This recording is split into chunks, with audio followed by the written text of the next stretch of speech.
We'll be right back.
Ether, my guy. Ether. Hello, hello, everybody.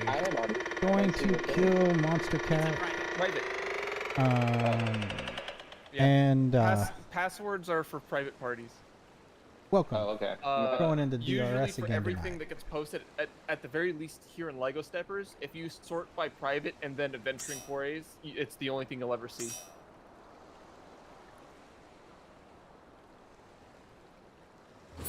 Usually. I am quickly going to... I would like to volunteer to be the duelist today, if that's okay. Who dat? Who's I? Me, Edelgard. Okay. Oh, So it looks like you have new two guy. Okay. volunteers. I think from yesterday, remember Zelly couldn't do it. Yes. So, right, because So it's like you have this. two. So okay. Let me clear this up now. Because this run was done strictly off of popular demand, I'm gonna let Zelly have his chance to do his duel today. Because I Okay. did promise him that because of the mishap that happened yesterday, he would have priority in my next run. That's okay. No problem with that. But Just if you want wanted to to ask. duel, if you want to duel on the Thursday run, I'm totally cool with that. Okay. I'll keep it in mind. So many melees. Can we like not like Party B It's has okay. 4 melees. There are no Party E has positionals. 3. That's There's no fair. such thing as positionals. It's fine. It's I can switch to fizz range, even though you don't like it, Luna. I'm happy. I don't care. I'm probably just gonna keep it up. I don't know. I haven't Which decided. With She's the way not that I joking, set up- she just doesn't want his range. I know. The way that I set up the parties, every party should have a slot locked to one of each role, and then the final DPS role is open to any DPS, and then the pseudo roles are open to any DPS. However, the pseudo roles, while they aren't, while those spots aren't expected, like set in stone to be pseudo tank, pseudo healer, it's expected that for every tank or healer you're missing in your party, you need one pseudo healer for that. Pseudo healer, pseudo tank. Just to help survivability from turning about on, because it gets a little heavy from that point. I'm never doing a regular weekend. Oh no, yes, I remember you were panicking last night. Never. Again. Oh no. I died to bleed damage. Uh-oh. So DPN you're doesn't- saying for like the line speed, we're gonna need like one pseudo healer and one pseudo tank, so we got 6 DPS. Yeah, that's usually how it works. So, the reason, in my eyes, the reason we have the pseudo roles really is just any class in this raid can do any role, right? Like I took a setup for my gunbreaker, and I was essentially out healing all the healers with that particular setup. A DPS could Dang. tank, a healer could easily DPS or tank, As long as you know what you're doing, as long as you have your setup, as long as you have your consumables, like any role can fulfill any purpose, right? So in the case of a class or an alliance that wants to do 6 DPS, you can absolutely do that. You'll get a little more damage out in the long run too. They'll have like 1 or 2 lost actions depending on the situation slotted for critical rolls. You know, for example, pseudo tank is just for Trinity Avowed and Queen. Take Stone Skin, so you can help mitigate the damage from the AoEs, because the AoEs also apply a bleed afterwards, and those bleeds hit really, really hard if you don't have 25% of your health bar. Oh yeah, over the entire cast, it's something like 5 ticks, and those ticks, I mean, depending on how many rays you have, can be really spicy to kind of sort of spooky, right? Oh, I should clarify. It's 25% of your health per tick at 10 rays. Right. It's a lot. It needs to be mitigated. You know, which is why we take Aether Shield. But if we have a tank and a pseudo tank, the coordinated tank for your group, just Aether Shields, gives everyone party-wide mitigation that's really, really strong. You can layer up with stuff like Heart of Light, Missionary, Divine Veil, other junk like that. Not to mention you probably have healer, maybe like a Sage or a Scholar that can provide shields on top of that, or even more mitigation. Battle, Feint, Reprisal. But Stone Skin is essentially just with all the mitigation stacked up. If you do a Stone Skin before and after the Gloria Baja cast or the Apparent Iniquity, you can almost entirely negate that bleed damage from hurting anyone. Like you can get it to the point where it looks like it's not doing anything. So that's why we have those roles in position. On top of pseudo healer, essentially Queensguard is like the healer fight, in my opinion.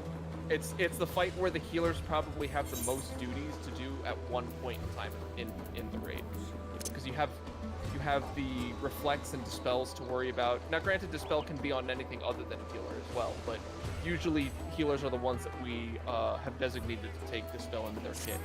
Spellforge Steel Sting is also incredibly important, you know. And then on top of that, like, the reflect duties happen at the end of the fight, so it's also emphasis on the healers to not only do the fight in its entirety without getting slapped and, you know, hitting the deck, but then they got to make sure that they catch all the orbs of supposed to flesh. So, Something really fun, Bash. what's up? So we are rolling out a new loadout guide for Crystal. Yeah. Or no, for every data center, sorry. Every data center. It has a copy of every single server's loadouts. Right. Right? Well, it also has one called the Order Bringer. If you want to look at it. The Order Bringer. Order. Where is this? Where is this?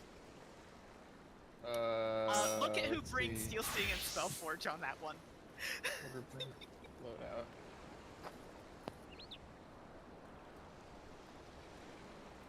See Steel Sting. This is off tank. Where's Spellforge? Why can't I scroll? I can't see what people are referencing. Is range. Magic Report.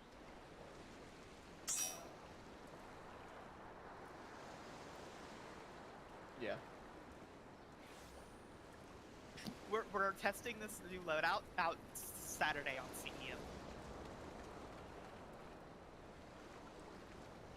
Interesting. Oh no, something left. Alec, come back.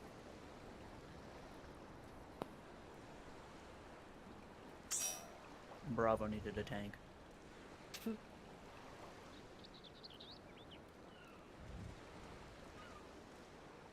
Elixir of Dark? What about Gunbreaker? They don't get killed outright by their invuln when it pops. They can just be, you know.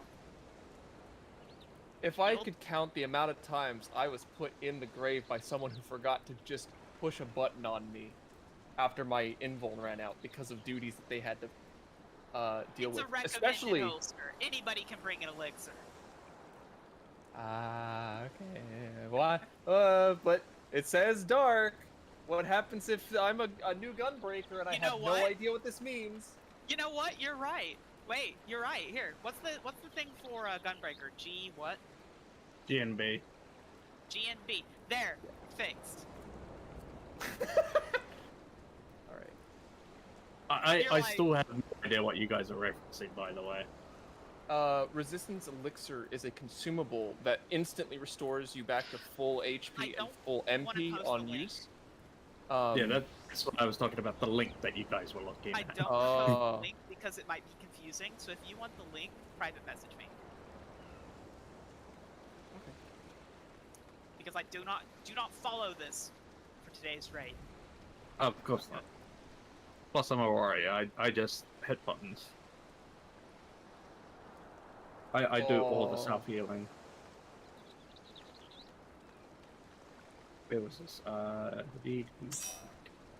Where is my party? Oh, we need a caster for my party. Oh, right, Luna, you need to switch from D to E. What? Your Dispel thing. I Because will you're an update my A-buddy. name. I will update my name once we have positions finalized. Yeah, there's gonna be some shifting around, some skifting. I wouldn't be surprised if I'm in a party by myself. Right, I can't message. Why can't you message me? Let me check my settings. Oh, well that would be why people are having problems messaging me. There you go. Luna, I can swap to a caster if you want me to swap parties. I can swap to a caster if I need to.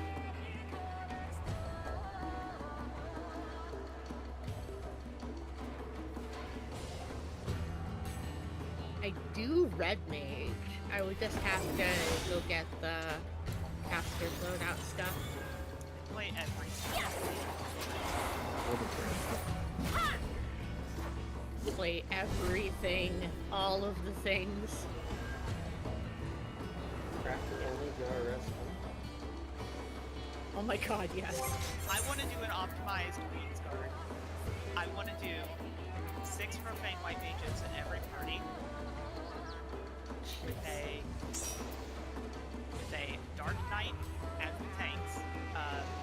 4 irregulars, 1 or 2. Oh my god, that. Everybody is using Seraph Strike, Lost Burst, or for tanks. Banner, Ooh. Banner of Honor and Sacrifice, Rampage. I swear that fight is only gonna last like a minute. What? Oh my god. Maybe a minute and a half. Because I expect, 6 times 6. I would try that. 6 times 6 people to all cast Blood Lily at the same time. I mean, in the opener. Oh my After Sarah's striking.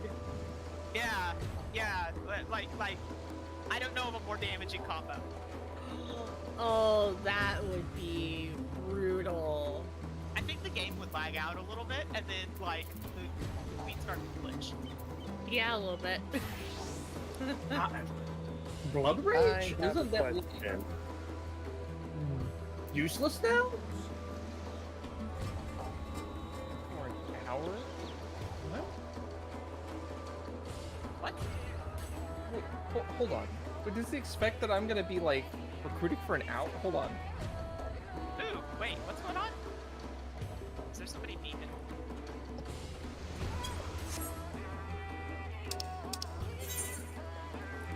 So I had a question.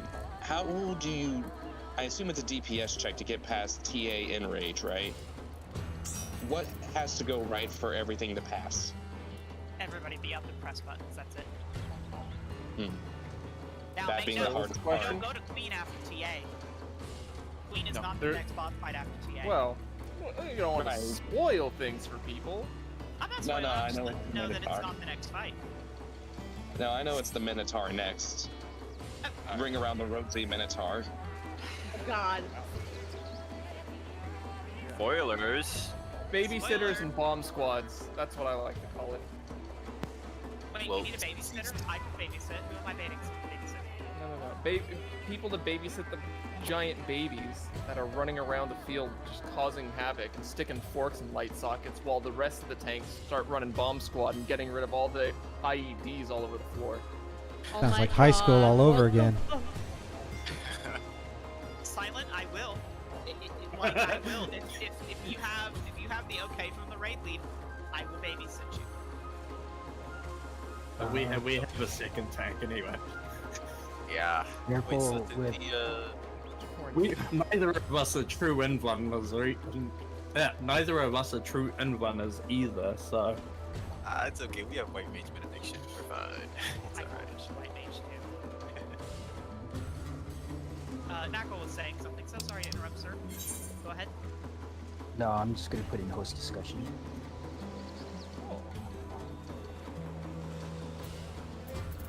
By the way, Bash, I think whoever was in general was me. I hope so, because I assume so because they're gonna take their fish for a while. How are you gonna carry an aquarium that massive around? No, they're just taking their axolotl out for them. wait, have you guys not seen those like belts or backpacks that are made to be like stylish aquariums? No, I haven't. Yes, they they're actually fucking they adorable. make belts for like for these weird people that want to like walk with their beta fish or something like that. What? They look kind of cool, but the whole concept is a little crazy. Yeah, like beta fish don't have Walking feelings. fish. What? On the I've flood. like, dude, I've raised betas and they stress really easy, so that's like the most. That's like the worst idea that you could have. That's like It doesn't- that girl from Finding Nemo multiplied by a magnitude of like 86. It's like, don't do that to them. But what about the bring your beta to work day? I think that's a different kind of beta. Oh, my Oh bad. my god, no. Are you reading the acronym I think wrong? that's Is an it entirely beta, different or, kind of or are thing. you bringing your bottom to work day? Oh my god, that is... How did I know that was eventually gonna be mentioned? I mean, we've already mentioned the bottoms once today. That's true, and that was your fault. And I will If stand they're a by beta it. fish, does that make sharks the alpha fish? Yep. I don't have enough coffee for this. Does that make whales the sigmas? Can you Swordfish really are be the an Sigma alpha? males. Can you really be an alpha if when you stop swimming, you die? You know, Huh. that's And like a what full send, baby, go, go, go! Yeah, so the sharks are sigmas. Sharks are the sigmas because they can't stop that swim. They can't stop the swim set. They got If a grind shark set? stops swimming, it drowns. Hey, Vash, I have a question.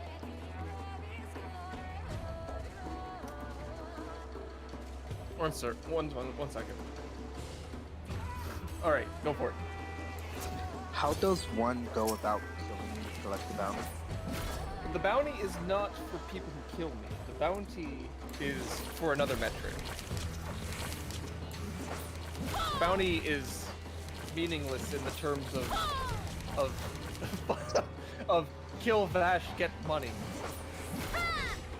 I also do not drop Oh. materia like Chuck stated. You wanted your Okay, I What is was this for? I was really about to start dedicating my life to collecting that. I will mean, switch if parties there's- and I will rescue Bash into the mechanic. Rescues wouldn't count. You'd have to kill me with a mechanic if I were to ever allow something like that to happen. But good luck trying to do that, since all mechanics in this fight are pretty much personal responsibility. I can Flares, ban a wall and stand flares on on Dahoo, flares on Dahoo. No. If I you can ban a wall try to and stand kill on me an with the inner flare, corner that of means the you're sword. killing other people, and I will be very upset with you taking a flare into the group of people. Just rescue him and attempts on TA. He's really not that Yeah. difficult. No. Yeah, I'm sword. gonna say right now, the bounty is something that I had for a long time running when I was hosting in Shadowbringers. It was supposed to be kind of like oh look, this is how many successful runs I've had, right? As successful runs keep going, bounty goes down, right? It's one of those things that I had people like. Somebody had mentioned it to me after a run. I was like, oh, that's a cool concept. Why not, right? Maybe it'll get people motivated to try a little harder, right? To see that number go down, because the number is 100% off of everyone's participation, not just mine, right? But for every raid that I don't lead to a clear, I feel like there's something that I could do to improve, which is why the punishment for the number going up is so excessive. Oh. I like that concept. So every time we don't succeed, I'm pretty much in my call list kind of making adjustments, because I've been forgetting to mention stuff before polls. I've been forgetting to like Trinity Seeker last night was very strange because my calls were all over the place. It turned into Porky Pig last night. Yeah, oh, that was Queensguard. Yeah, like so it's just like it's motivation in two ways. You know, motivation for me to clean up and do better, and then kind of like an extra thing for people to go, yo, the number's going down. Let's get it down. Let's go, get the number lower, right? Kind of like to the moon, but in reverse. Maybe like the core to the earth, I guess. Into the dirt. I don't know. I just want to point this out, Bash. Party A is the last one to fill. Since when does that happen? It's because I'm not in there. Dash. I'm just kidding. Instead of to the moon, you could just say straight to hell. Nah. Yeah, it's warm down here. Come join us. I actually thought the bounty system was the complete opposite. It's Knackle. I want too much It's one of Knackle's so seeing faults. bounty pieces go higher makes my brain go happy.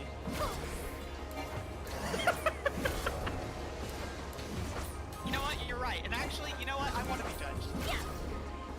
But I don't want to do slides.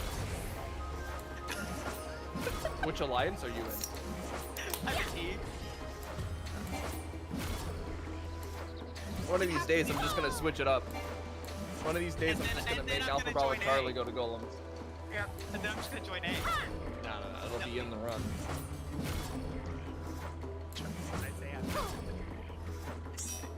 Sad. We got about 7 minutes.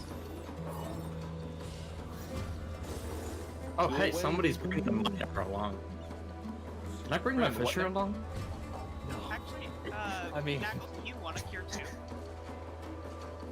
you can get mad at Yoshi for that, for not considering Fisher a combat class. Yeah. I've been saying for a long time, Culinarian needs to be a combat class. Just look at Julianne Manderville. Right. And that bonk, if you get on Culinarian and go bonk a striking dummy, that bonk is the best sound effect in the game.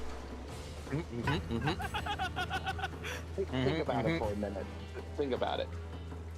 Beast Tamer. Lord of Verminion. Need I say more? Make it a limited class. I got you. Minion Master. I got you one.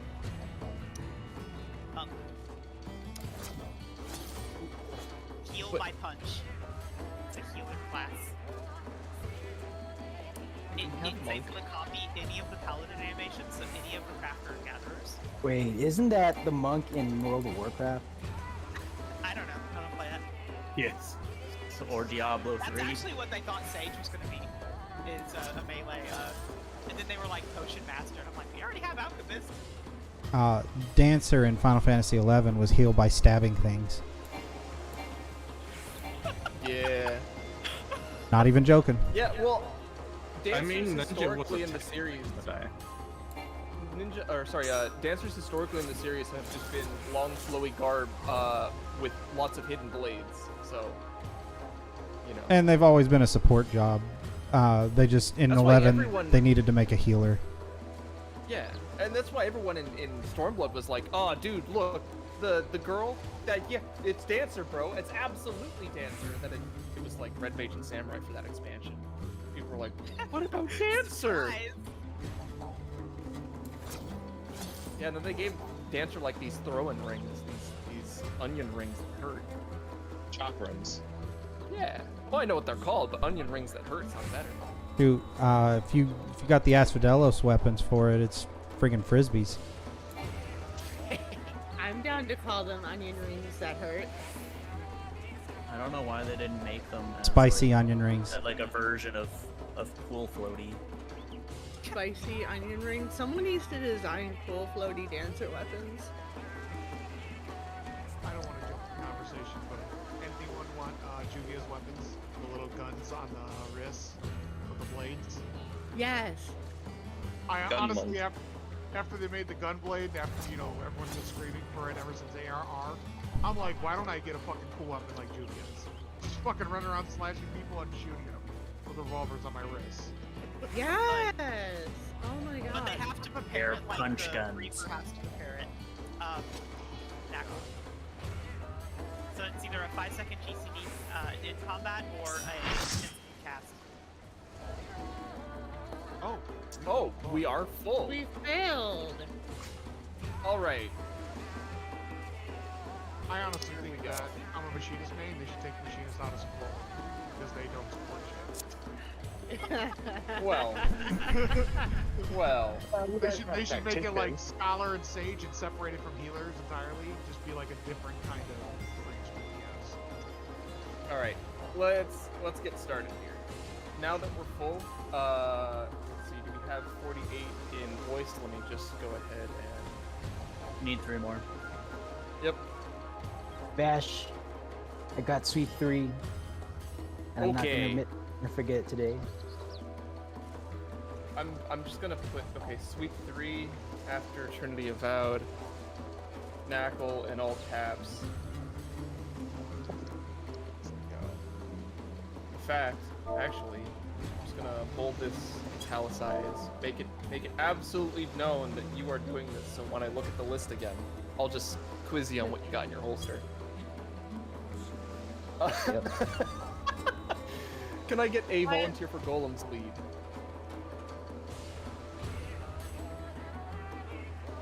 Sweep. Oh, hold on. Relic is sweep 2.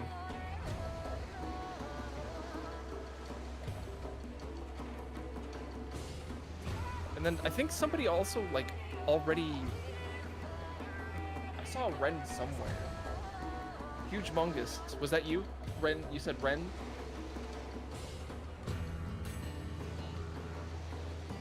Okay. I did catch that.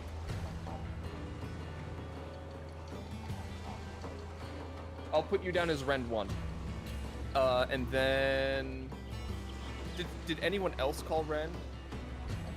Or did I just see it the one?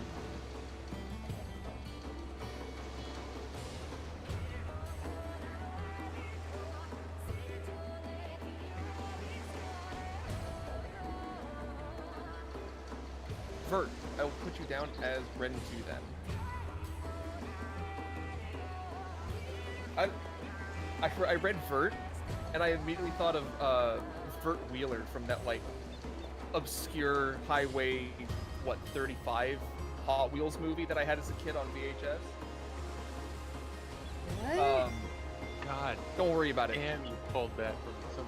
That's a core memory for someone.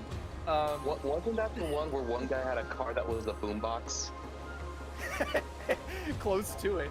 Right, Golem lead. Luna, were you asking to lead golems, or was that just asking to lead I was friggers? saying that I can if you like me to. All right.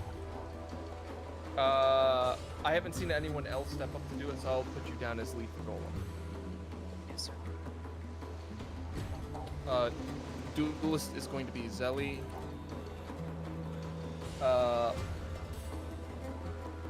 We have in... So that Black Mage slot in Foxtrot was Flare Star. Stardust, you're okay with Flare Star, correct?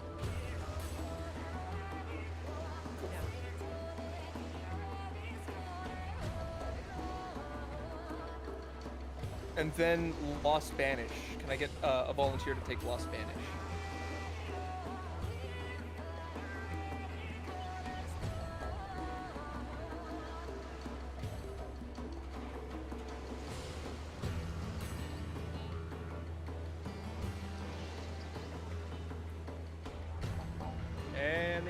we don't need Lost Banish. But if you want Phantom to go a little faster, I think I might have one in my holster, but I don't know when to use it. are you playing a caster? Fuck. No. Who was that? The other Solo. Speak.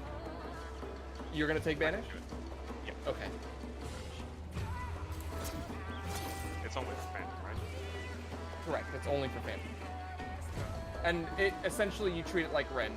Just as soon as the fight starts, you put it up, and as soon as it falls off, you put it right back on. Today, instead of assigning leads, I'm just going to take volunteer for team leads. So in Alliance chat, just say whatever your alliance you're in, just say you'll be lead for that alliance. There we go. Chris for Alpha.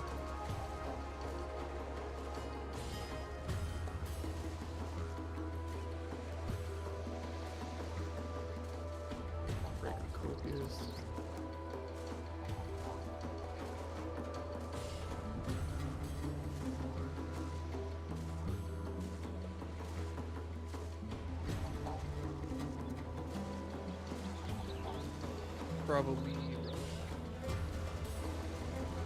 I guess I'll lead for us. We went so sorry.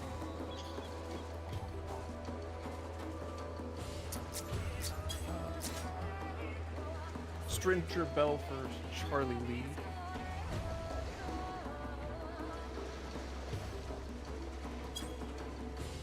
How did that happen? Didn't type the S but capitalized the TR.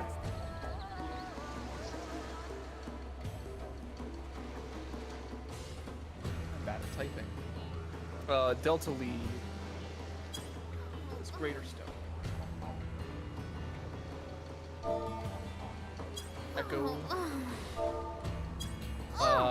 I'm seeing Silent Killer first on the list, so I'm gonna give it to Silent Killer. Cool. We have our team leads. We have our Golem lead. Duelist is gonna be Zelly today. Rend 1 and Rend 2 will be Huge Mungus and Vert Rev. Perception for after Phantom will be Relic as well. And then Perception for after Trinity Vow will be Matt. Or in this case, I guess Ray Bonifacio? How do you pronounce your last name for that now? Yeah, that's it. Bonifacio. Okay, cool. Hey. Lost Banish Mega Solomon. And our Flare Mage is Stardust Void.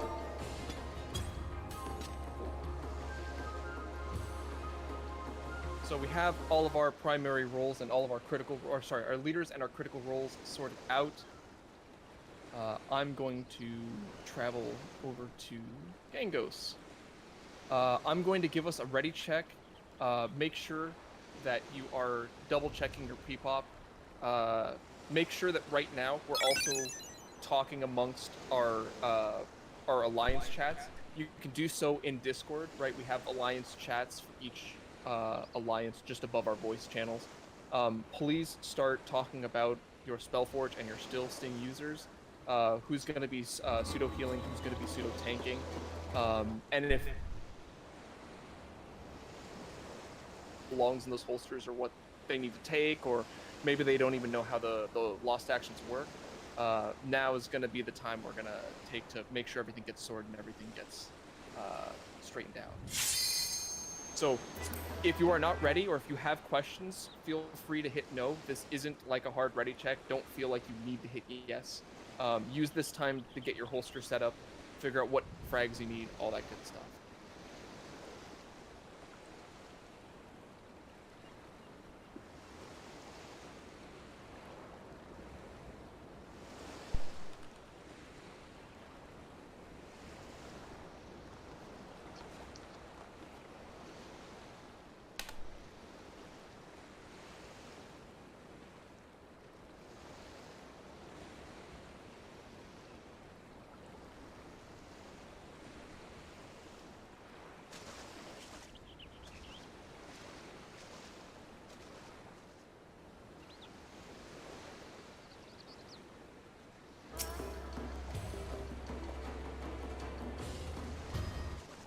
of Team DPS, can you take a look at Alpha Chat in Discord, please? Bravo Team DPS as well. Might as well say it. No, I'm joking.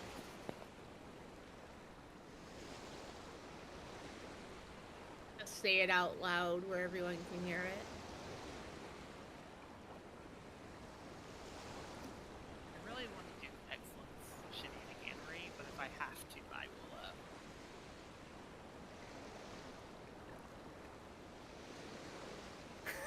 will, He's Goku hair. Thank you. I'm sorry for laughing. You are very welcome. Goku caught me off guard because my look that I was going for was Trigun, the bash. Oh, I see it. That makes much more sense. I'm sorry. I pulled out my goatee for that too. Good nice Goku hair. I haven't been told that before. And now you can't unsee it. So Charlie, let's see. Just looks like Spellforge Steel Sling sorted up Charlie.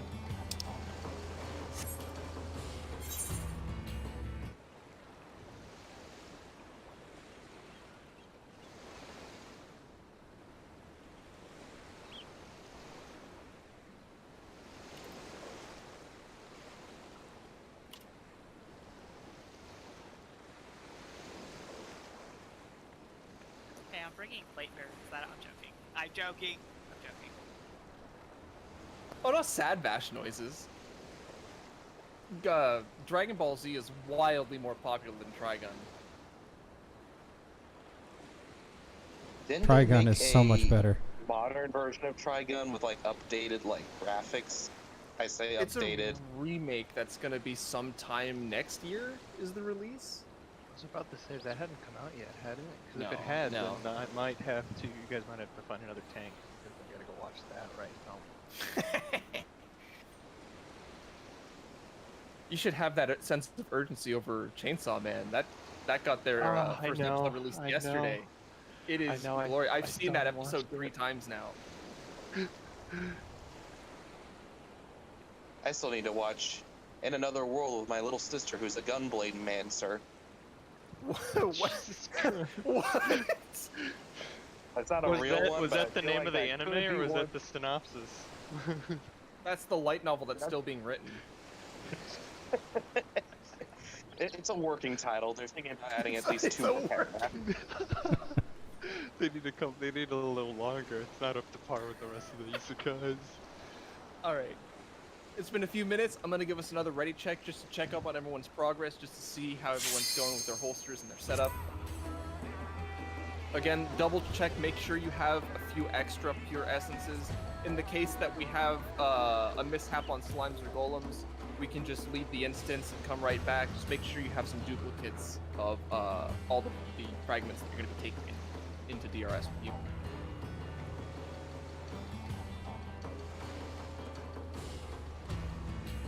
How Line graphic C is Chainsaw Man? Open right now. How graphic is Chainsaw Man? Oh, yeah, it is quite gory. If blood and gore is not your jam, I would not recommend it. Very quickly would not recommend it. Comparable to what? It's what, Attack on Titan? I think it's a little. Is it kind of like Alpha Light level, or? It's Or League kind or of its whatever own. Yeah, I'm honestly gonna say it's its own class because the first episode is not gonna have a lot of it. As the series goes on, it's going to get. It's gonna get way more. It's going to get way more graphic, and there's like. I mean, the whole premise of the devils their power is based off of the fear that humanity has for them. So a lot of them are also phobias too.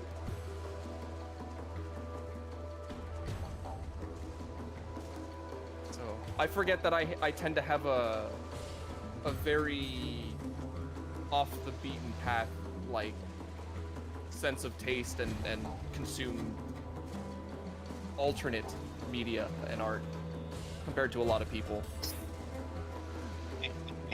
Does that mean you've seen Inuyashiki? I have seen Inuyashiki. I thought it was fantastic. Oh, it's amazing. Okay, so I have a question from Kyrie. I read your DM. If you don't have a pseudo healer kit, is there no one else in your alliance that can do pseudo healers? We're hashing it out right now. Okay. Because you shouldn't feel like you have to leave if you don't have frags for that particular job.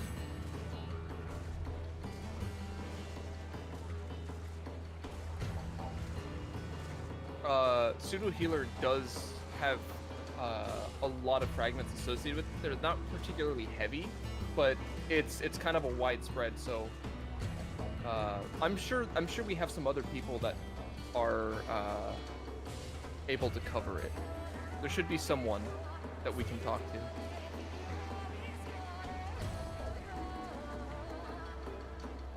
Alright. It's covered. It's covered? Cool. Yep. Someone mentioned Higurashi, the show where the main character beats the two female leads to death with a baseball bat. Nothing bad happens at all. It opens with the main character beating the two female leads to death with a baseball bat. All right, let's keep. So all right, for the time being, I realize now in retrospect that the Chainsaw Man thing was probably something I shouldn't have brought up. Let's try to keep a lot of those shows and stuff kind of under wraps for now. I'm totally with it, but I have to treat this as if like I'm in a classroom with 47 other people. So let's actually try to keep that talk, or at least those shows, under wraps for now. If you guys want to gush about it afterwards, once we're off stream and off raid, I'm totally cool with it.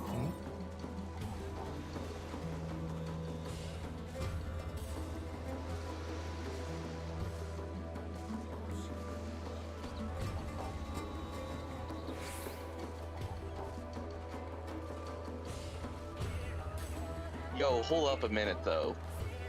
We need a melee class that has a bat or like some kind of hammer. Warrior and Dark Knight? Wait. A warrior has a hammer. Usually. Warrior has a hammer, Dark Knight has a spiked bat, and Gunbreaker has a spiked bat. Carpenter too. I mean, no, but those are meant to be great. Those can be lookalikes to hammers and to bats, but realistically, no, they're just, swords. They're just clams. And axes. All right. Yeah. You hurt my hammer's feelings. This will be one last ready check before we do the instance check.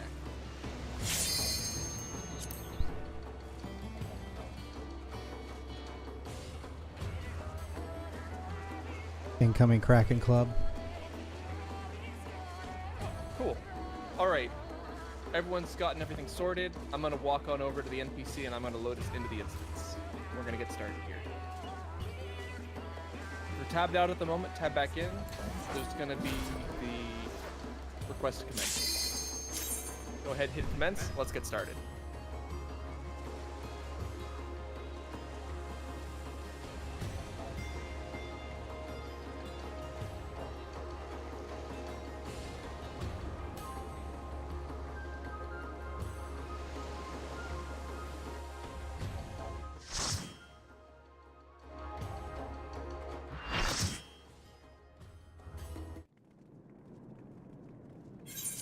Alright everyone, welcome to DRS. First things first, you'll notice the two glowing pads at the bottom of the staircase. Please do not jump on those pads until we have everyone settled with holsters and everyone has what they need to take. Do not take the glowing jump pads yet. Once we take those pads, we won't be able to return here, so we need to make absolutely certain that before we leave off on our journey, we have everything we need for the full run. So right now what people should be doing is their pre-pop holster. That's going to be your first two lost actions to start off with, and then it'll be a re-raiser, and then your pure essence for your class. Team leads, just keep in mind, anytime we get started before we go on the jump pads, before every boss, every encounter, just make sure you're keeping track of your team. If you notice that somebody doesn't have a re-raiser, just kindly mention, like, hey, you might wanna re-swap that, or you might wanna pop another one. Once you've got your pre-pop all sorted, make sure you fill your holster to maximum. Maximum capacity is 99, or whatever your current holster size is. There is, I think, an NPC out in Gangos that's 3 upgrades in order to max it out, and it takes synthetic Garlean fiber, which you can actually buy on a marketplace. So if you ever get an opportunity to do that, and you've reached the quest that allows you to do that, that's probably something you might want to look into if you're going to do this for a few more runs. Definitely very helpful. Healers, just double check now, once you've gotten all of your holsters sorted out, that you do in fact have the opposite Spellforge or Still Sting buff in each other's holsters. Make sure you're not taking the same one. Tanks.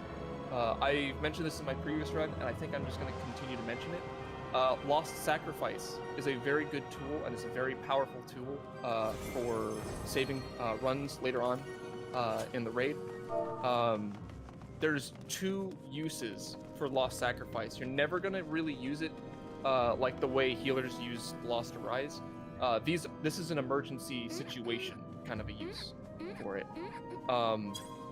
The way we use it usually is going to be if you've noticed that your only healer or both of your true healers have gone down in the middle of a fight and their re-raisers have not procced, we will use Lost Sacrifice at the time, just before we get, or at the time we get LB3, to allow them to cast healer LB3 to resurrect any and all dead members of the party. Otherwise, in the other specific scenario, we will use it if people are about to rot out of instance. Rotting out of instance is a phrase or a term that we use when people have died in a fight, and after the fight is over, as we're trying to use Lost Arise to pick them up, if they've been down for a few minutes, I don't remember what the actual timer is, but if their timer is, it's 10 minutes. Yeah, it's just like being AFK. Okay. If their timer is getting low, it might be up to a tank to use Lost Sacrifice to at least reset that timer. The reason we have tanks use Lost Sacrifice is because the Indomitable Essence actually has a 50% chance of preventing doom on you, the target, for casting it. So, if you are not sure what to put in your holster, because you have all this extra space and you're like, oh, what do I take? Consumables are a very good answer for that. If it's your first, second, third time, whatever, if you're still learning and still practicing some of the fights in the raid, take some extra Lost Re-Raise, not Lost Re-Raise, Resistance Re-Raisers in your holster. They're 8 weight, they're a little heavier than some of the other things, but nothing beats having another chance at getting back up and getting back into the fight. Other consumables you could use, resistance elixirs if you're like a Dark Knight or a Gunbreaker. As soon as you use Invuln, it puts you to 1 HP, or if you use Living Dead and you get hit with a trap or something like that, that resistance elixir will put you back to full HP just by using it. You have potion kits, ether kits for HP and MP respectively. Med kits work like a Asuna. Actually, they work like an Army's Pan, like what bards have. It's just a buff that gets put on your bar. It has a 30-minute timer on it. Anytime you get something on you that's Asunable, it'll just get rid of it. That's more helpful for tanks. But you know, if you feel like it'll keep you safe, it'll make you feel a little more safe, go ahead and take one. The last thing I recommend, at the very least 2 of, if you can carry them, and if you have them, if you can appraise them and use them, light curtains are extremely valuable. They are just a consumable version of Reflect. It's 10 seconds per use for each light curtain you use. If you have at least 2, by the time we make it to the queen, there's a particular mechanic where we will have to reflect lightning orbs, and it is extremely dangerous. Those lightning orbs, you should expect that if you get hit with them without any form of reflect or defensive setup, they will probably zero you out. You'll probably flatline. Or you'll probably just, it'll empty your health bar out. So if you have light curtains, you can pop a reflect at the time lightning orbs go out, and you can actually, in fact, help us reflect the damage from those orbs as well. If you don't have them, then just be wary of that mechanic once we get to it. It is quite dangerous. Light curtains can definitely make it a whole lot safer.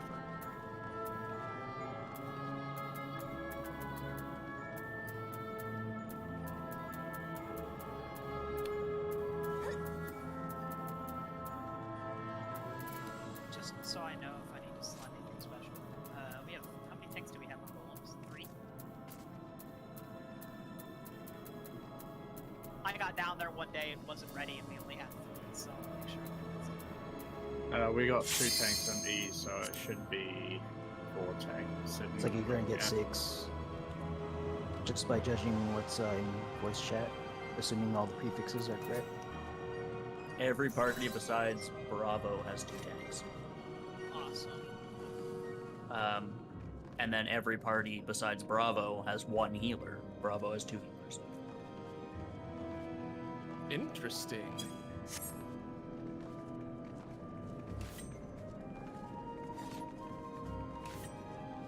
Well, looks like the cache is clear. Oh, I think I see someone down there. No, That's we her. still have 1 person at the. That's Luna. That's Luna, yeah, Luna's ready. Luna's ready? Alright. Yeah, she was just speaking I up. see. I saw that people were doing ready checks a little early. Let's just do them one more time. I'd rather have everyone do ready checks at the same time. So go ahead, team lead, fire off ready checks.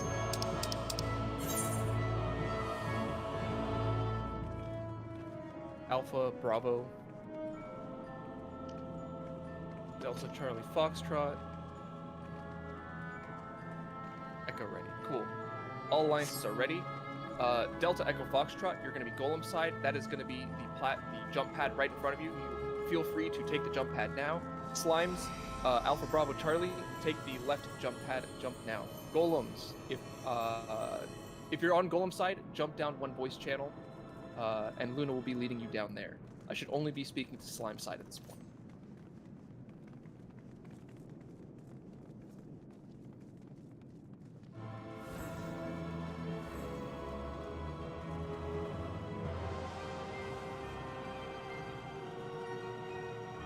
Bless our soul, we have somebody with Percept.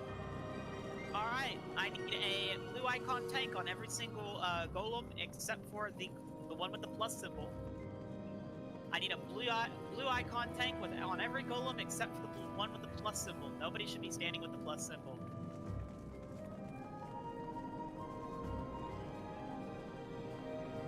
Okay, I see 1 person on each. Oh, this is cursed. I would like a green icon healer on all 3 of the golems other than the plus symbol. A green icon healer needs to be on each golem. We need 1 for white golem, please. We need 1 for the white golem. If you are colorblind, let me know and I will adapt my calls. Alright, oh, is that a Lalafel? Okay, your name is inside the blue portion. I am so sorry if you were standing there the whole time. Bless your soul for putting up with me. I need a north-south golem to stand, I need a south golem tank to stand here. We have blue icons for it, so I would like blue icon tanks, please. A blue icon tank for south golem. Thank you, and I would like a blue icon north golem. Please step away from that door. Please, please, please. We've had too many accidental door opens. That is all assignments assigned. If you are new and you currently have an assignment, which means you are standing on a golem or in the hallway, please jump up and down at this time.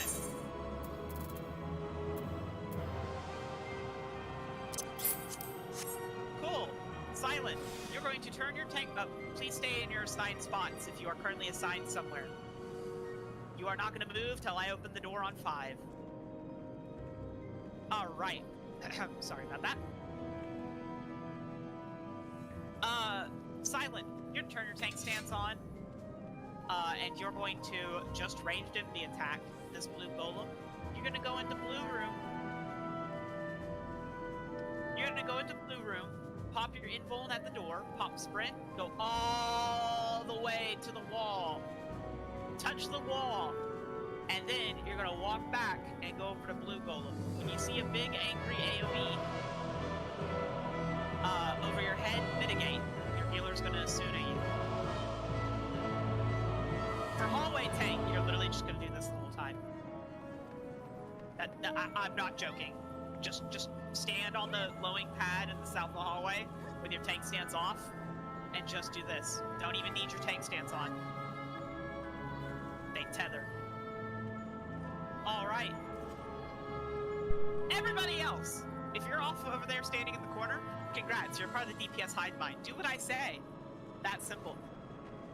I would like a Fizz range to come vibe with me. I would like a Fizz range to come vibe with me. Hi, Fizz range. You're no longer a part of the DPS hive mind. You are hanging out with Red. Do not target the red golem until you see a tether go from me to the golem. Okay?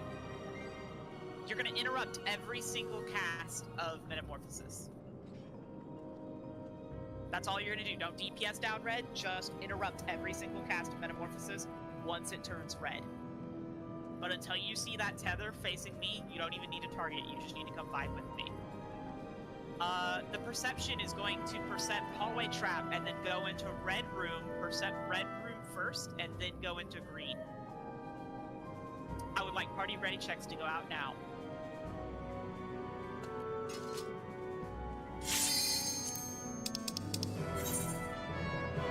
Use yellow chat to communicate with your lead.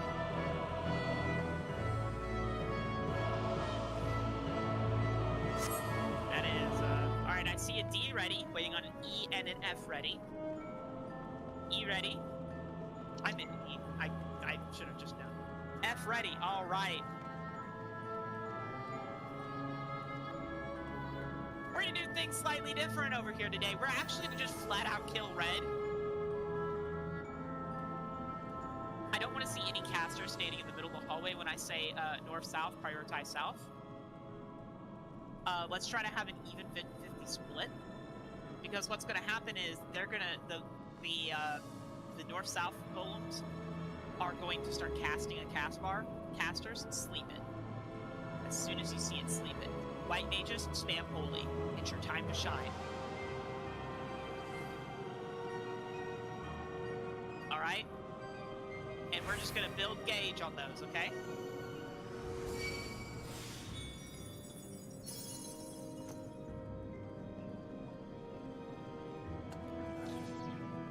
Alright, don't get AFK kicked. Everybody make sure you're always wiggling. Just, you know, occasionally do something. We're waiting on Slime side to, you know, talk to me. You know how it is. It is not a lost action. It is a roll action on every single caster. Yeah, I know.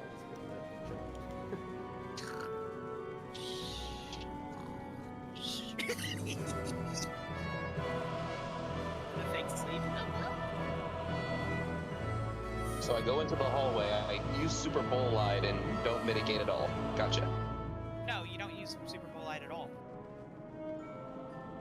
That's the joke. I don't get it. What class are you on, hallway tanks? I'm just curious. I'm not actually, like, I'm pouring a glass of soda. Gunbreaker.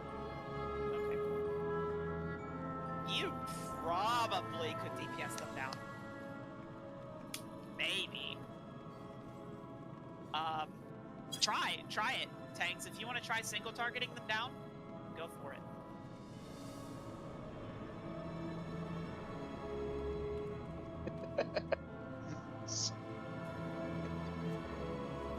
Actually, oh, go for it. I'm sorry, somebody said something.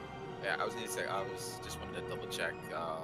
this back left blue golem, I'm turning it into white, right? And Yep, they're you're taking taking it into white rooms. There shouldn't be a trap in there, I believe. Okay.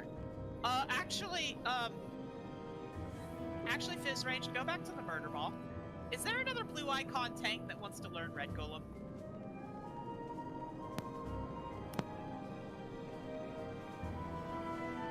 Come here.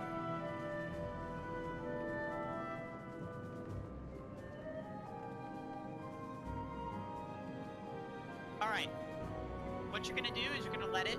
I'm gonna interrupt it for you, okay? So you don't need to worry about interrupting it. I'm gonna interrupt it for you.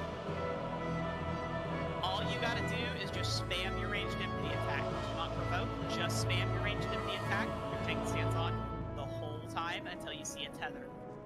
And then all you need to do is kite. Do not let it auto you. Do not let it auto you. Not even once. Whenever I say to pop your invuln and stand on the pad, pop your invuln and stand on the pad. Well, get the golem on the pad, not stand on the pad. Of course, I didn't actually ask if you needed any advice, so I'm sorry. Oops. Unsolicited advice, Luna. So I'm gonna be interrupting Red now. You're like, but you're a samurai, but I have an interrupt equipped.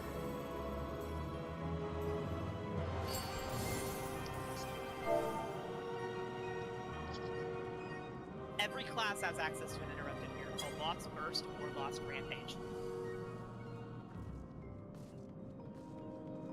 Trap is in southwest, hallway, and north.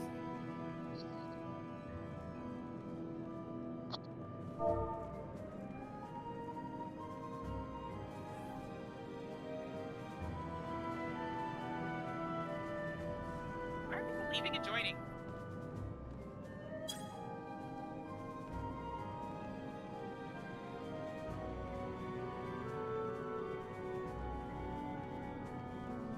Stressing me out, friend.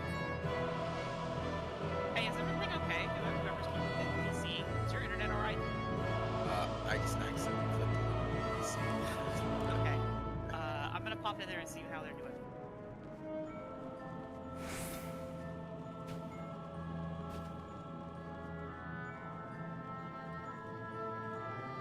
Explanations, everybody wiggle. Make sure you're moving. We had somebody get kicked during Queensguard explanations yesterday.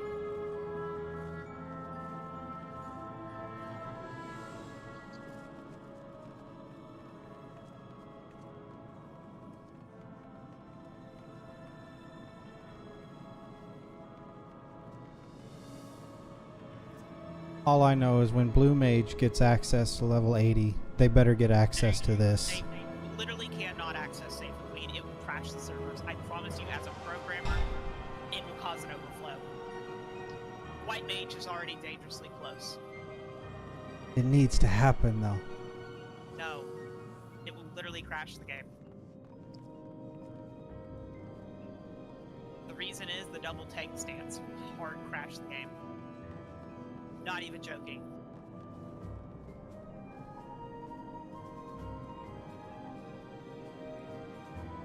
Yes. Because, so the reason that they had to do the downscaling was because of tank enmity generation versus a samurai and a white mage. Samurai could actually cause tank enmity to overflow by itself, which obviously negative numbers when there shouldn't be negative numbers causes a problem. So that's why they had to downscale everything. They didn't fix it, they just, lowered all the values.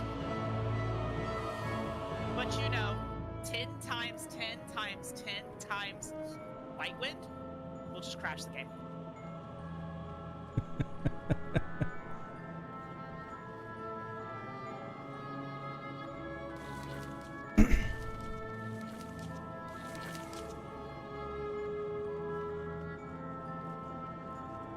And before level 5 death works on Trinity Avowed. Oh my god, that would be funny. I mean, there are bosses that it just straight up works on. They'd probably make Trinity Avowed the exception and just give you access to the trash bosses instead. I think it's actually an oversight that lets it work on the bosses that it can. I think it's a flag that just didn't get set. Because, you know, they didn't expect Blue Mage to be doing that. Yeah. No, I hope not. It's not a part of Final Fantasy XIV. It's its own game mode.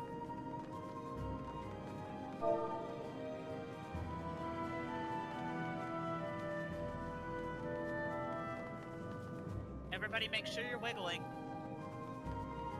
Yeah, wiggle that butt. That's not a soundboard, by the way. No. What? That's so what? That wasn't Anisama. It was my actual voice, but thank you.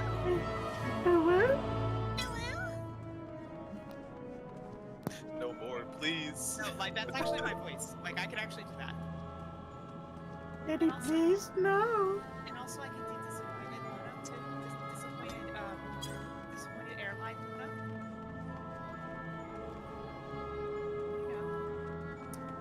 Left, right, please. Don't be right. Alrighty, Spit Flame going out now. Make sure you honor Spit Flame. Oh, looks like 3 of them went north by accident. Not too big of a deal. They'll jump. But let's make sure that we do it correctly next time. I want to see them booties moving. I ain't seeing booties moving. Are you actually an FA, Luna? What? Who's an FA? Are you actually an FA? What's an FA? Flight attendant. Flight attendant. No, I'm just a voice actor. Okay. Because I'm former FA. Alright, and here's where you can be buckling your seatbelt. Make sure you check in front of you and behind you. Behind you might be the easiest path to the emergency exit. I love phantom calls when people say, please keep your ears, tails, hats, weapons, and dresses inside of the circle at all times. This circle goes a little bit fast. Make sure you don't walk yourself into the death wall.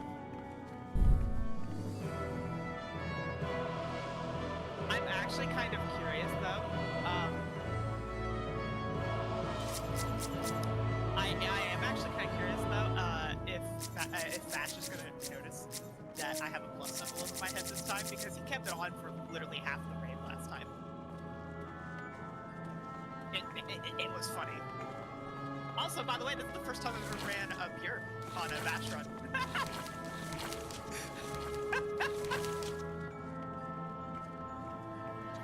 Damn, that little faith in him this time. Huh? No, I wanted to play melee. All red icons should always use pure essences. You don't have a better option. And if you dare say gambler, I'm gonna cry. I mean, Gambler is a pure essence, so... And it does not give you defense, you will die to raid winds, and it gives you very subpar damage for it. It's very lackluster. It makes me sad. Yeah, it's great for warriors. It's terrible for warriors. It's terrible for all classes that can use it. Which are only red icons. Warriors can't even use it. Damn, they knew we would be too powerful with it. No, it's additive, not multiplicative. Yep. Day one, I tried it on Samurai, and I'm just like, this genuinely fucking sucks. I'm doing exactly the same damage, but 6 times more effort, and somebody had to babysit me because raid winds would kill me. Yeah, I was sad. Let's stop spamming the chat just in case they say ready and I don't see it. At least emo chat. Feel free to spam your own party chats. Except for A. Well, I have a filter. By the way, Luna, I am 8 HP raised, so only 2 more, and I get to do that profane white mage run. Oh, you only need 7. Well, then I'm down. Yeah. By the way, I don't know if you saw the announcement or anything. I wonder why it says Chaos Springer over on the other server. It's so strange. Hey, count me in. I heard it. I heard you talking about it. Count me in.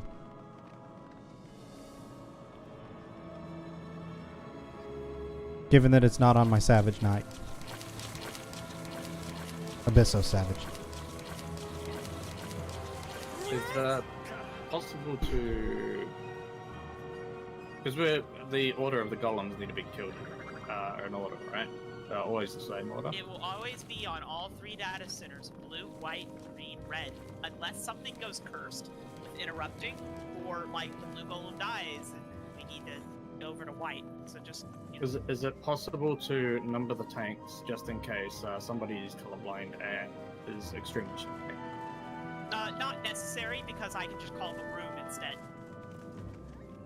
Southwest, southeast, northeast, northwest.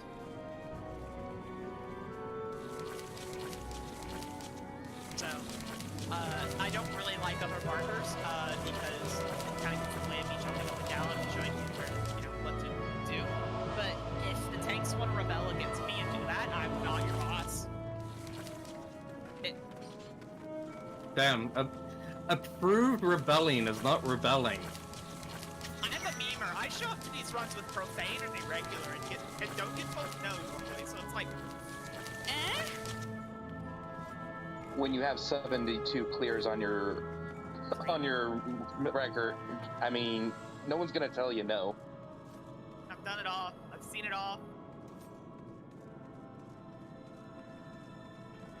But have you done irregular tank? Yes. It sucks. It makes me cry. Raid wides are actually scary. If you need to know, Trinity Seekers raid wides will flat out kill me with no mitigation. They leave me on 0.5% health with just TP in.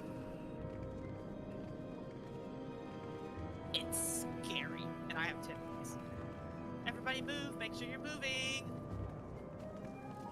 The other day, I learned that in DRN, Mikoto will actually... well, no, she'll actually, like, take stack damage. Yeah. You should always, if there, so in DRN, the most optimal is 6 people.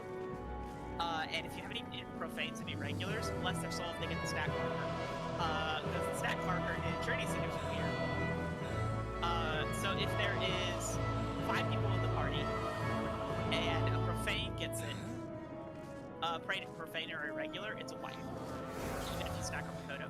But if you have 4 people and a profane or irregular gets it, and you stack up a Kodo, you survive. I was soloing as Sage with Profane, and I just stood behind Mikoto every time. Yeah, it's weird, but did you hear me? If there's 5 people Yeah. and a profane or irregular get it, it's a wipe. Even That's if you weird. stack that. It is so weird. It's programmed. Yeah, day 1 of it coming out with the Echo, we had a bunch of people show up and test it, and it's just like, oh my god.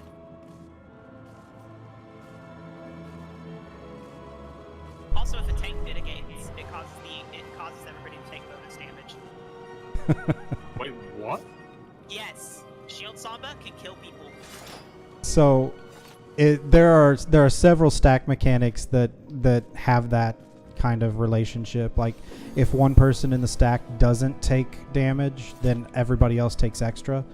So, the shared Mitigation really sucks. Yeah, the shared tank busters in Eden's Promise, every one of them, if you have a paladin that uses Hallowed Ground, it will kill the other tank every time, unless they invuln. Comms clear. I am opening the door on 5. Well.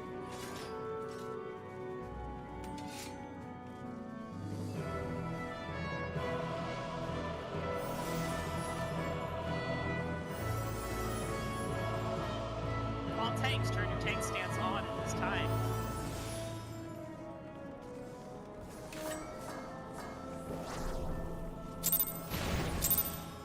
Alright, tanks, wait for their north tanks, wait for perception for hallway.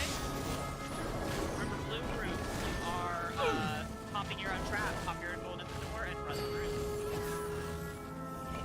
Make sure it gets Asuna. Healers, make sure you're Asuna your tanks. Don't hide it right now. Alright, Asuna the tanks, healers, Asuna the tanks.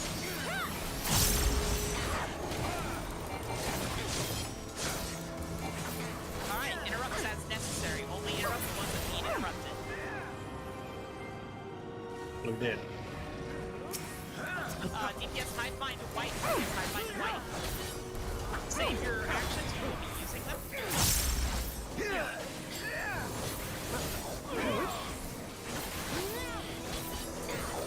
Alright. DPS hide bind use actions. DPS hide bind to green. DPS hide bind to green.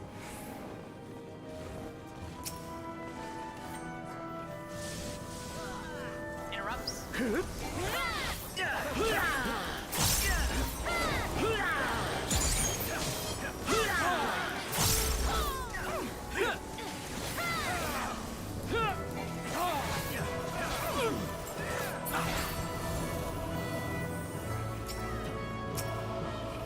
Green's dead. DPS hide bind north-south. Prioritize north-south. You shouldn't be in red room right now.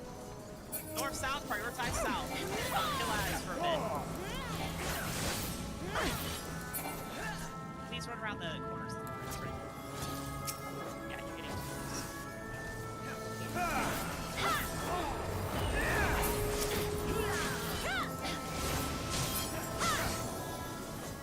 Alright.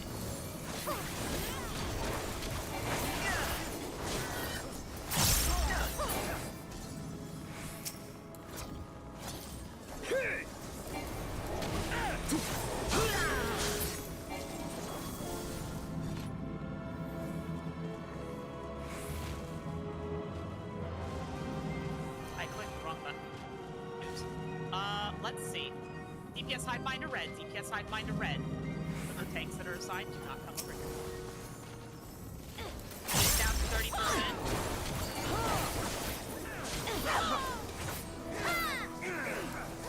Tank, pop your inhold and get it on the pad. Everybody else pop off.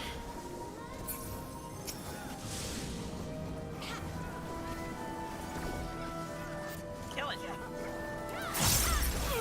Alright, prioritize north-south. Prioritizing south, stand on the pad. White mages, spam bully. Everybody else, spam AoEs, and sleep is necessary. Casters, be ready to sleep demolish cast. See ya.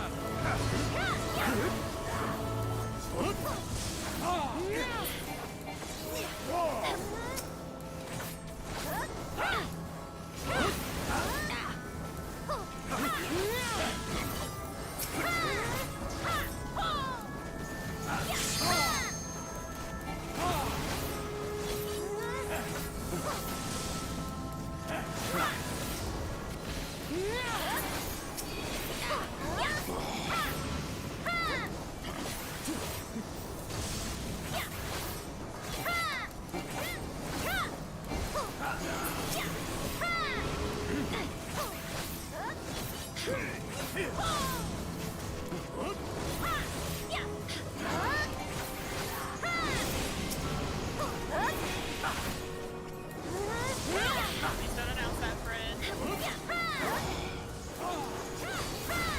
Sleep demolish cast. Sleep demolish cast. Sleep demolish cast. Thank you.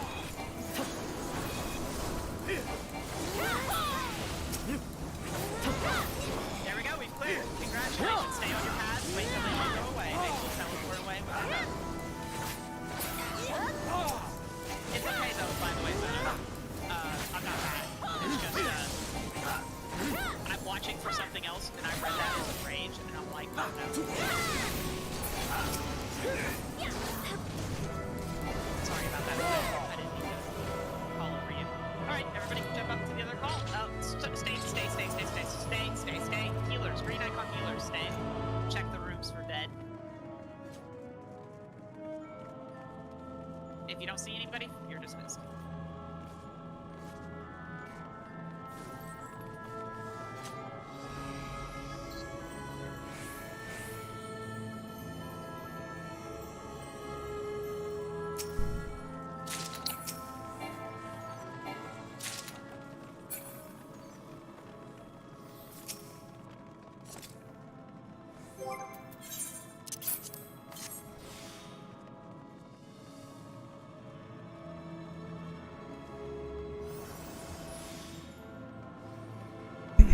Trinity Seeker is a pretty easy fight, and I gotta move up to the other chat.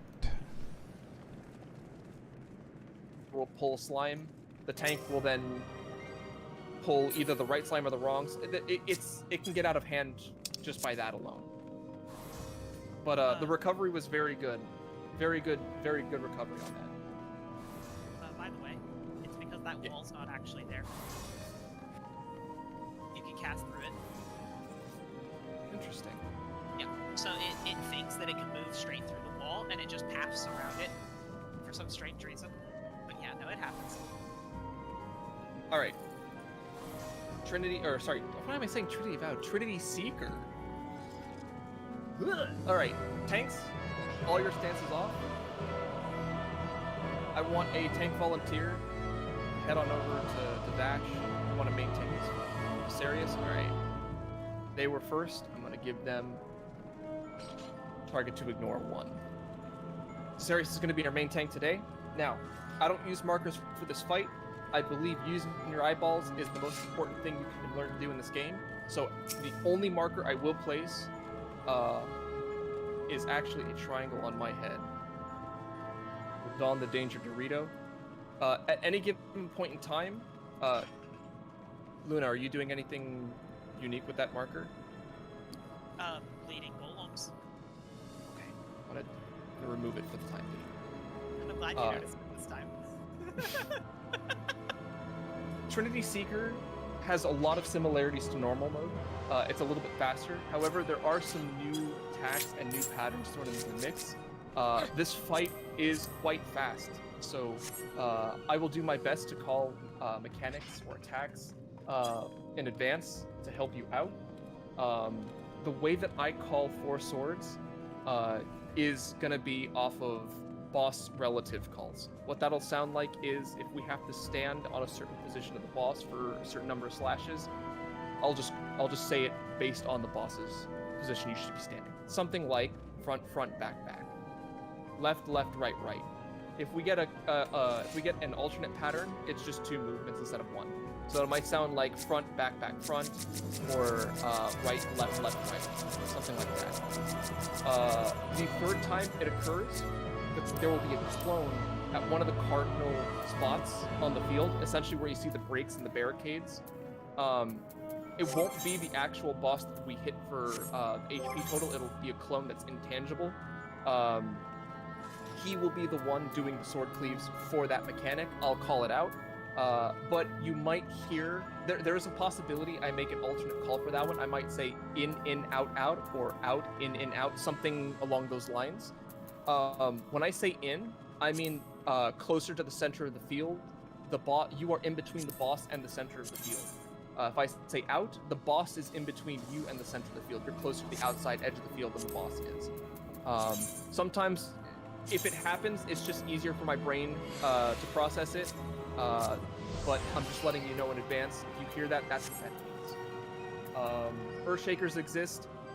If you've been doing your Sephiroth Unreal, it looks very, very similar. You get the weird star above your head, you get a tether to you. That tether is going to be the line that cone attack fires. Make sure that we don't cleave anyone in the party with that.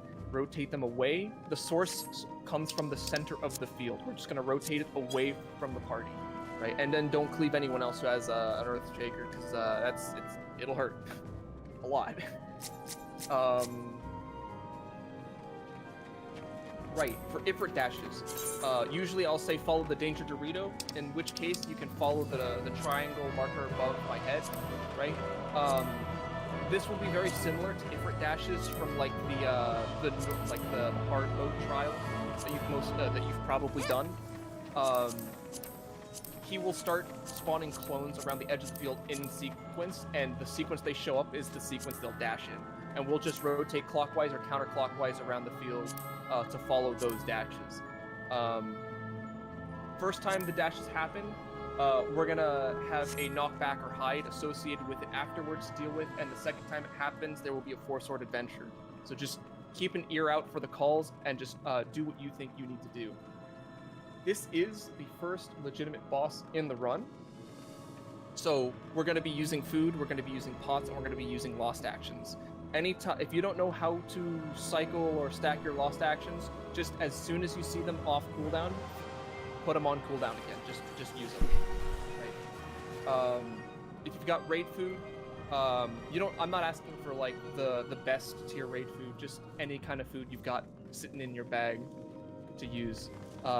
Really kind of just for a little extra HP, a little extra damage. Let's see. There is a tank buster and a solo buster that occurs. Just be aware for the call. If I say tanks need to stack up front, tanks pop mitigation, stack up front with the main tank, share the buster. If I say that it's a solo buster, Desarius needs to be the only one in front of the boss. If anyone's allowed to stand with him, or with them, Desarius and the player also along with Desarius will get knocked very far across the field and also potentially die from the buster damage. So make absolutely certain that when I say it's a solo buster, no one is in front of the boss. Wait for my call for healer LB3. If we decide to hold damage, we might have to. Instead of using Lost to Rise, we're going to wait for a heal LB3. Anytime I call an LB3 from this point on in the raid, it's going to be a healer LB3 specifically. DPS LBs are a massive DPS loss in this raid. With all of that being said, let's stand in front of the purple line in the arena. That'll let me know that everyone's ready to go.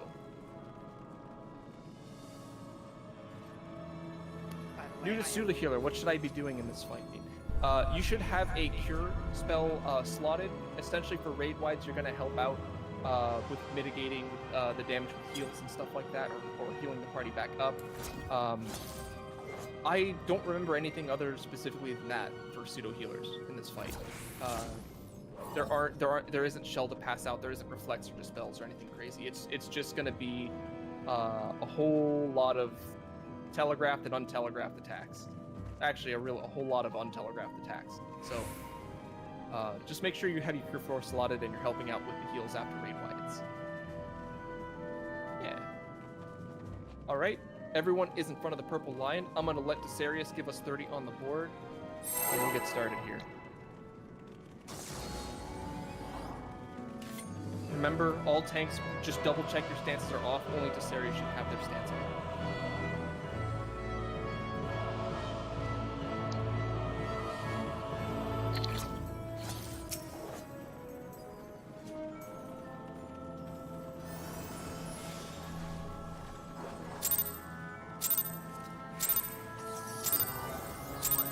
Alright, first thing the boss is going to do is a raid wide, so just mitigate this and heal out.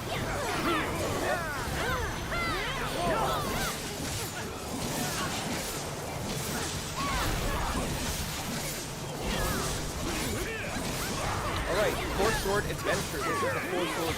Just pay attention to where the boss is.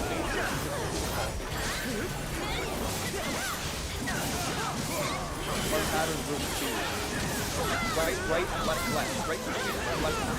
Right side is the top, left side.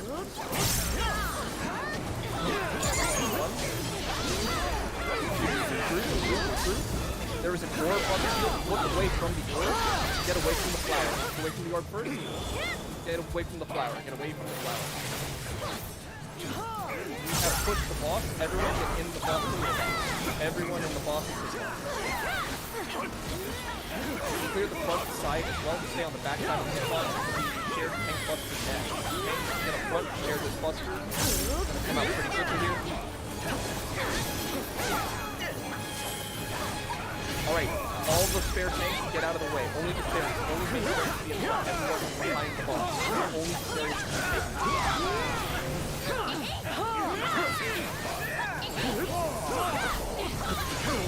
Stay grouped. We're gonna get chains very shortly, just like the one in the vault. Wait for the chains. Face the chains. Wait for them. Wait for them. Break your chains. This is going to be hide behind a barricade. Break your chains, get behind a barricade. Any barricade works, just get behind a barricade. Do not be in line of sight of the boss. Behind the barricade. And back to the center. Cool. We're going to get market ready actions soon. Move up in the center and keep an eye on the danger zone.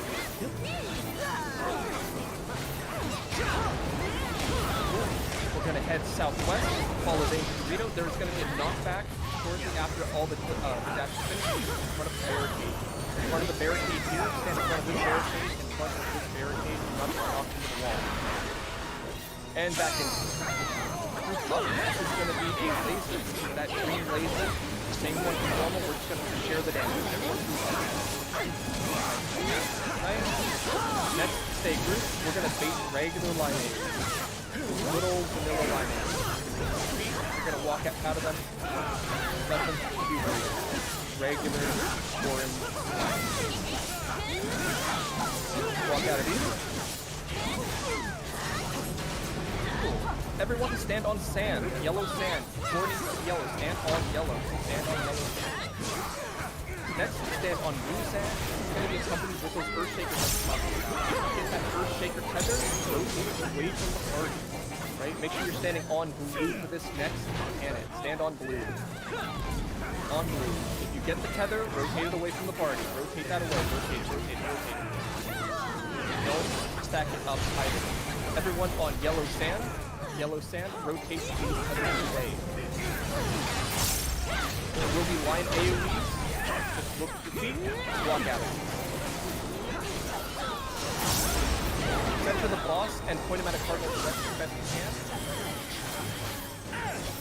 Okay, enter cardinals of the boss very far out. Enter cardinals of the boss very far out. Do not don't know what's going on. Nice, nice. Back into it. In the center, this is going to be different dashes. It's going to be accompanied with the 4-sword adventure afterwards. So pay attention to all the final dash happens. We're going to get back to the center and do the 4-sword adventure. We're going west, follow the Danger Dorito. It's going to be a right, left pattern. Right, left, which is the last dash. Get to the right side of the boss. Right side of the boss. It's going to be here. 1, 2, move through. There's an orb that showed up. We're going to wait from that orb. We're going to wait for the orb. We're going to wait for the flower afterwards. Wait for the orb. Wait from the flower. Dodge the floor as necessary. Cool. Group up. Break these chains. Run away. Break these chains. We're gonna get a raid wide here. Mitigate students and kill them. Next, to the front side is gonna be a mini buster on main threat. Stand behind the boss and let the raid.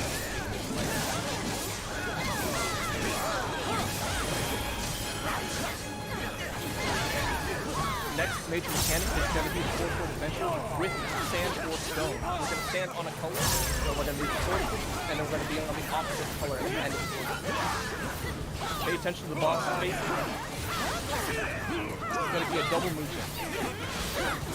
Right, left, right. Right, left, right. We're going to start on sand. Start on sand, right, left, right. Move through. We're going to end on stone. Move through again. End on stone.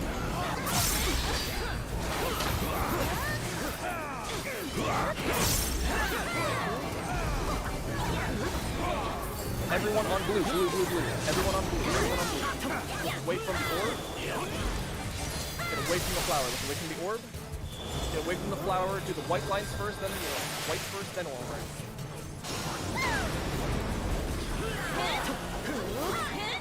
Raid light incoming. We're gonna hold damage at 4%. Once it's off at 4%, stop damage. Alright, stop damage. Stop damage. Stack in the boss's hitbox. In the boss's hitbox. Don't hit him. This is gonna be that hot flame. Cool. Boss is going to return to the center. It's going to be a knockback or hide first, then with the Mercy Swords. This is the clone on the side of the field. Remember, the clone on the side of the field to do the 4-sword adventure. Let's see. It's going to be a knockback to a barricade. Pattern is out, in. Front, back. Outside, inside. Back to a barricade. Through the cleaves. Outside. 1. Move through. Inside. Healers, wait for the chains. Break the chains first. break these chains. They've been baited. Break them, break them, break them. Healers return to the center of the field, and healer LB3 for your party. Regular raid white going out here. And we're just gonna trash this guy. We're just gonna kill him. Just dump him.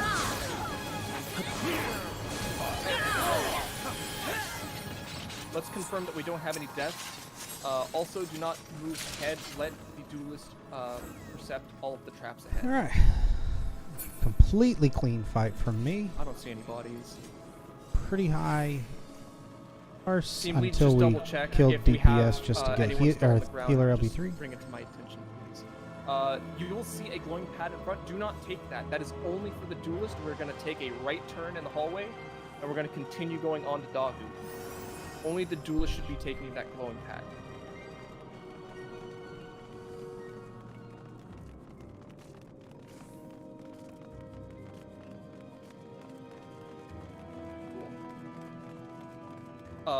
I'm going to mention this now. Anytime we are moving through traps, please do not use auto run. Do not use auto walk. I will mention it again next time we see traps. But it is very, very important when we go through this dungeon that we do not auto walk past these traps. There are some traps that we need to make absolutely certain that we save. Oh man, hey Knackle, by the way. Did you take your perception? I did. I was actually waiting for you to ask me, but you never did. I have not put. You know what? I just need to update my list. Just double check duties as soon as we get in. Yeah, I need to make that on my list of things to do too. All right. Now, Zelly is gonna be our duelist.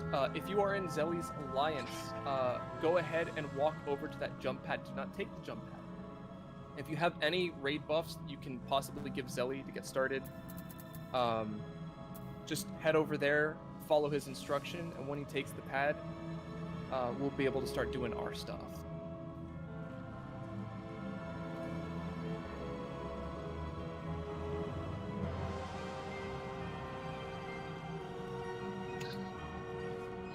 Actually not seeing any confirmation from Zelly, so I'm just gonna take a quick walk over there, see what's going on. He was asking for our dancer to go over there and give dance buffs. Yeah. Let's see. What alliance did Zelly jump into? Into Delta. Yeah, If you're in Delta Alliance and you have raid buffs that you can provide for Zelly, come on over to the duel. Please be very careful with these traps. There is an explosion trap right on the doorstep.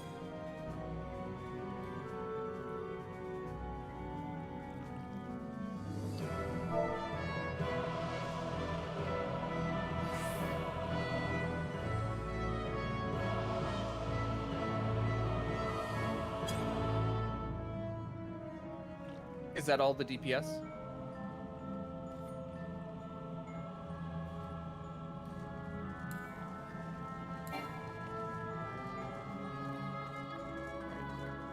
I believe Zelly is communicating in party chat. Just keep.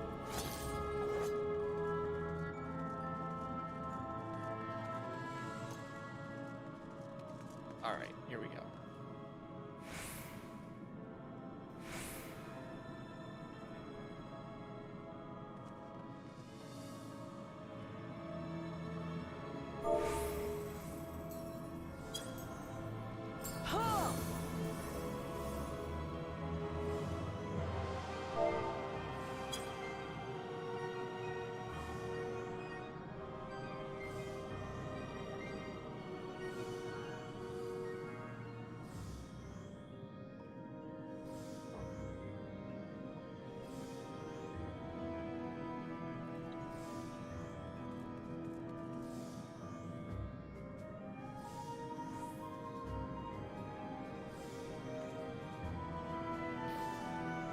Yennefer, I'm use just over here spectating. refresh standard and then use tech.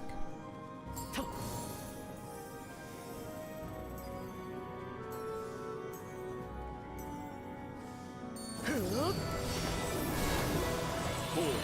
Off he goes. Alright. Everyone else, careful with those traps. Follow me back to that. Alright. Once the duel starts, we'll get started on Dahu's side. Make sure we're not pulling Dahu yet. We need to see the RP text before we can do anything. There it is. Alright. Good luck, Zelly. Alright. Dahu is very, very similar to normal mode. There's only a couple slight differences. Those differences are limit cut, and then the addition of a knockback mechanic with flares the second time he does the knockback. The limit cut sounds spooky. All it is it's just you're going to get a number above your head. That's just the order that he's going to strike you with these little small AoEs targeted on you. Those AoEs can be used to kill ads on the side of the walls. So the numbered markers you see at the walls are going to be where you're going to essentially run to, depending on the marker you get. So if you get a number 2 dot marker above your head, you're going to go to the 2 marker, a waypoint, I should say. If you get a 4 dot above your head, you're going to go to the 4 waymark. Same thing with 1 and 3. All this is going to do is make sure that you're positioned to kill an ad. In doing so, we'll free up a safe spot for us to get knocked back into against the wall when he does his roar. I'll call it out each time. I'll say something like, look above your head. Other than that, the second time Spit Flame happens and the roar occurs, 2 tanks at random are going to get marked with flares. All that means is the tanks just need... Oh, excuse me. The tanks need to be aware of who gets the markers. If you get a flare marker, you're going to get knocked back to either the 4-way mark or the 3-way mark. Treat it like a tank buster. Just mid it in case you get knocked to the same side. Everyone else is going to get knocked to the 1 and 2 markers to get as far away as possible from the flares as we can get them. Usually you can kind of knock back, negate the roars. I would recommend to players not to not negate that knockback the second time around. Once everyone's ready, we're going to stand in front of the line. We cannot do a countdown since Zelly is in combat. Once everyone's in front of the line, we'll get started.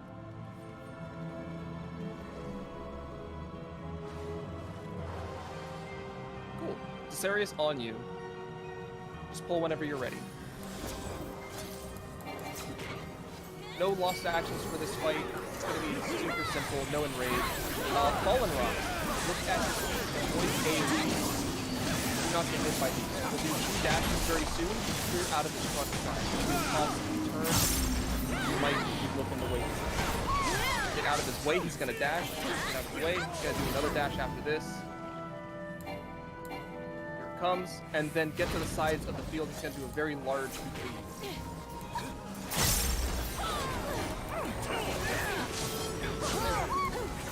Take him back to the center of the field, and we're going to get our limit cut. Spit Flame. Careful with the floor, keep it high off your feet.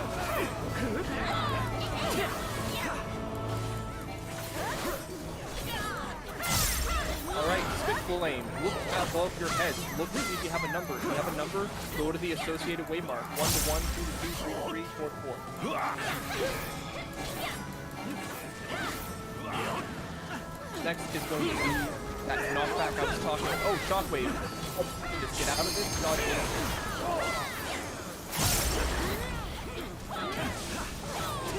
Get knocked back to a safe spot.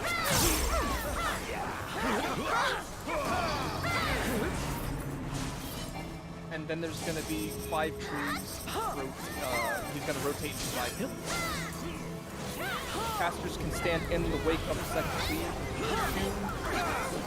3, 4, and 5. Alright, this is a big tank buster on main threat area. He's going to get a whole bunch of ads tethered to them. Treat this like a tank buster deal. Keep on HP. Everyone else is going to AoE down these ads. Desarius, if you want to Beyblade boss to help move up these ads. Alright, protect the president, kill these ads, help him out, help Desarius out. Should be soon. Cool. Ads are dead. we're gonna see everything we just saw in rapid fire succession. It's gonna be Fallen Rock, Shockwave, and Spit Flame. Look out at your feet, avoid these. There's gonna be a half cleave soon. Here comes the half cleave. On the safe side, dodge into it after. Dodge into it, dodge into it. Spit Flames are coming out soon. Look above your head for the markers. 1 to 1, 2 to 2, 3 to 3. Tanks, pay attention to flares. If you get a flare, you're getting knocked back south. You're getting knocked back to 4 and 3. Everyone else to 1 and 2. Tanks, 3 and 4. Everyone else 1 and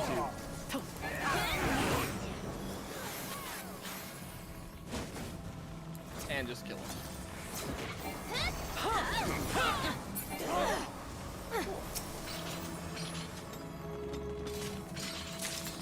And we got a winner.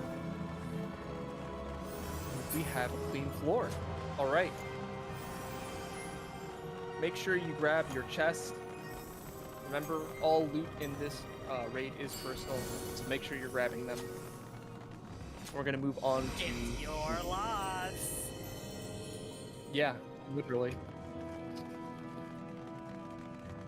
Motion to kick Luna from the party. Their loss. They lose their LB3.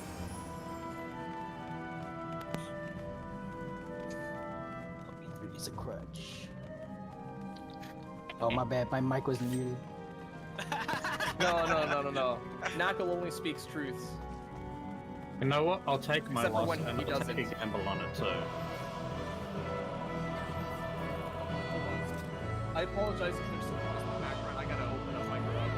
I'm boiling alive.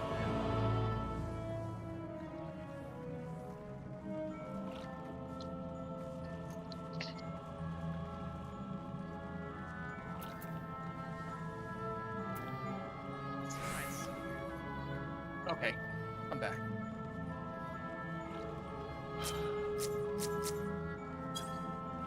Oh, did you hear the good news? What's up? We got a new router. Oh.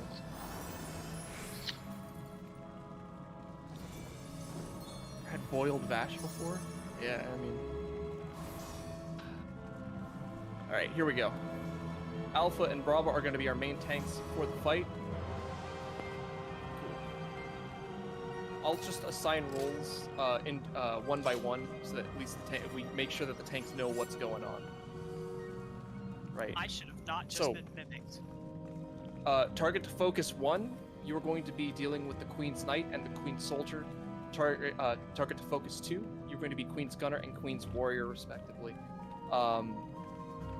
2, you're going to make sure you pull the Warrior to the east wall, and then 1, you're going to make sure you pull the Soldier to the west wall when that happens. So I will try to make the call for it. Are either of you two have both of you done this before? Is this your first time? Tank 1 has done this before. All right, okay, cool.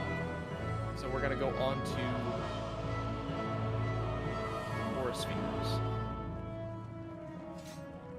I need 4 more volunteers for tanks.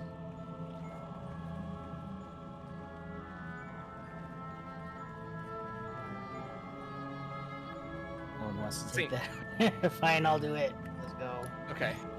I was trying to be backup, but it's fine.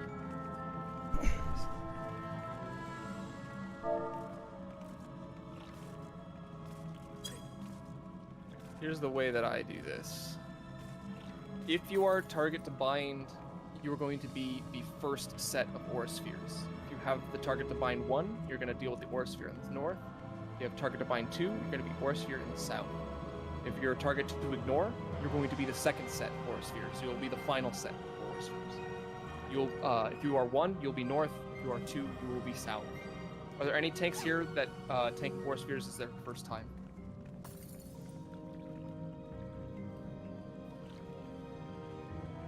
Sorry, which is the second set? Is it the knots?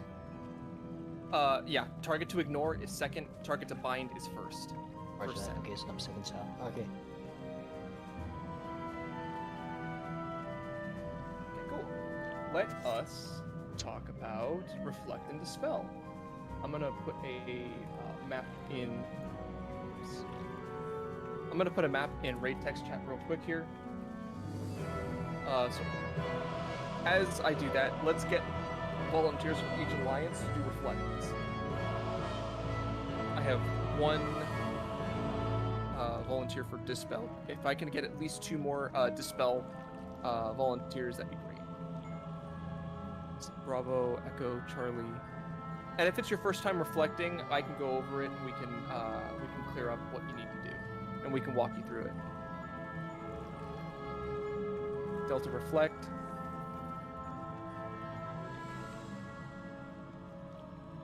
Just waiting on Alpha and Foxtrot.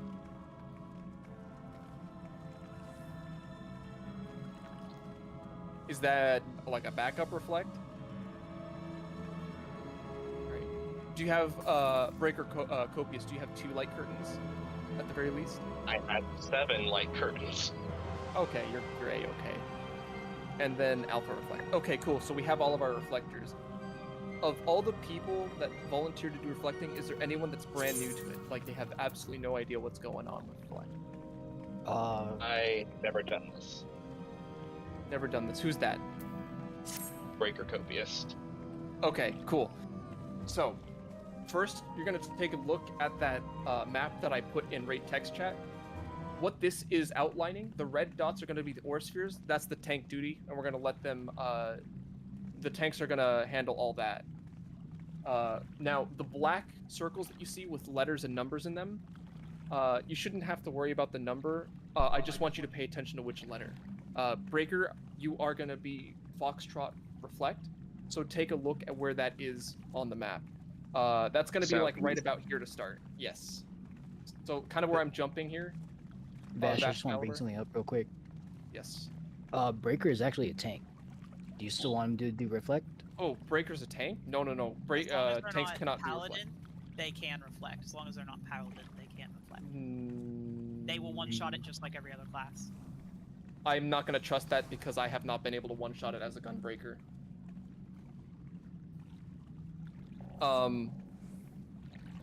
And they're wearing Indomitable. No, I want a caster or some other class.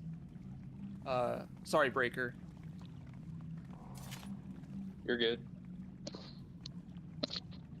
I appreciate the enthusiasm, though.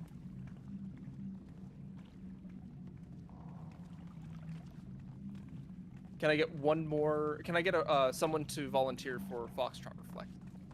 I could get F2 if somebody could get F1. Is there somebody that can do both?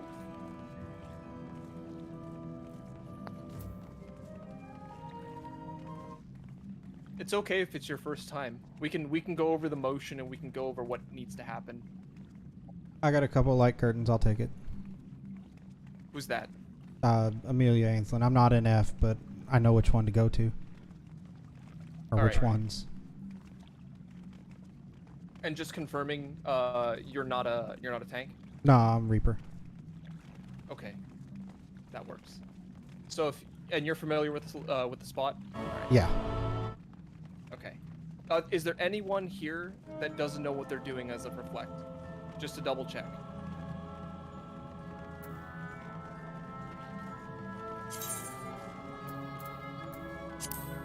Okay, cool.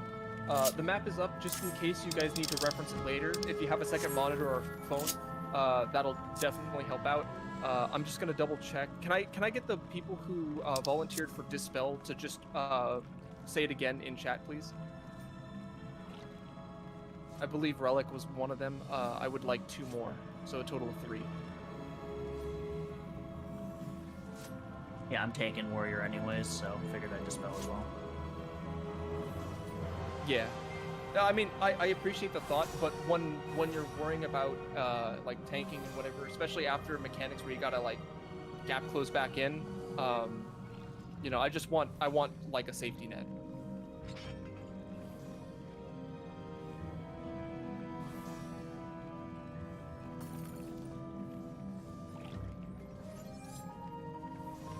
Can I get 2 more Dispel volunteers?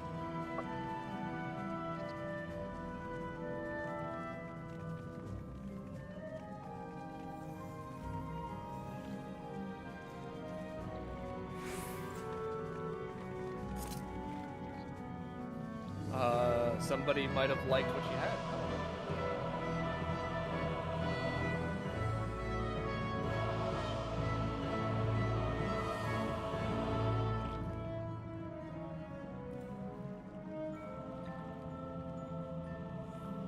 I'd rather have at least one. Here's Thank one. you. Okay. Stringer, are you familiar with what dispelling does? Or like what to do with dispel? Okay. So, during the first phase, the first phase is going to comprise of fighting the Queen's Knight and the Queen's Warrior at the same time. The Queen's Warrior, after every major mechanic, will cast something called Boost, right? Once Boost finishes casting, the Warrior will get this red debuff, or sorry, this red buff that increases its damage output greatly, and it needs to be removed with Dispel. Essentially, wait for the cast bar to finish, and then once the cast bar finishes, then cast your Dispel. The reason I have multiple people do it is in the case one person falls down and doesn't proc re-razor, or in the case that somebody forgets or is in the middle of a cast or is far away from the... Whatever happens, right? The more people, the greater the chance we have coverage on it. We just want to prevent Boost from sitting on the Warrior because immediately afterwards, raid wides go out, and if Boost is allowed to remain on the Warrior when that raid wide goes out, it could be potentially very, very bad to a lot of people. Hey there, So, chat. after Give me every just a major second. mechanic, I'm I'll going to just say, check Warrior on my is dog. boosting, I'll be or right back. Warrior is boosted, please dispel now. Just make sure you're ready on the trigger for that. Just ready to fire it off. Right, so we have our reflectors, we have our dispellers, we have our tank duties all sorted out. Steel Sting and Spellforge. Healers. Now is the time to do that. If you are reflecting and you haven't already slotted Reflect in, you can instead do Spellforge Steel Sting, and then once the Queen's Warrior and the Queen's Knight retreat, you can slot over your Spellforge and Steel Sting with Reflect, because Reflect duty happens at the very end. Oh. Ellie's just chilling on the bed. Crawled out. This fight be happening in probably 2 minutes or so. What are the basics of the fight? Gonna be reflecting the F orbs. I haven't done it before, but I know the premise and I know what to do, so figured I might as well volunteer since nobody else was. You're gonna right-click off Spellforge. If anyone has the like slash command for people to make a macro, like if they play on controller and they don't have access to like a mouse or anything to right-click off, if somebody can hand that out, I appreciate that. The problem is if they are resistant to magic and you're dealing magic damage, you're doing little to no damage at all. You're doing pretty much close to 0 damage. So it's very, very important that we have the right damage buffs when the bosses are buffed with a particular tether. And I'll make sure to call it out and see what we need. I posted a handy-dandy diagram for the Right. social points. And in raid text chat, if you are confused because some classes do hybrid damage, if I call for Steel Sting, for example, even though you might look at a ninja and a reaper go, oh, it's a physical class, give them Steel Sting as well, because they have some abilities that do magic damage as well, and we want to make sure that those attacks do physical damage.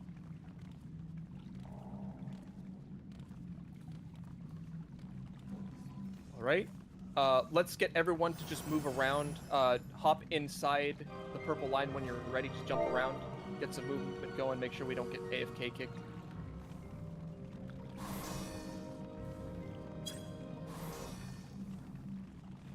We got some people standing behind the purple line. Whenever you're ready, just jump on in.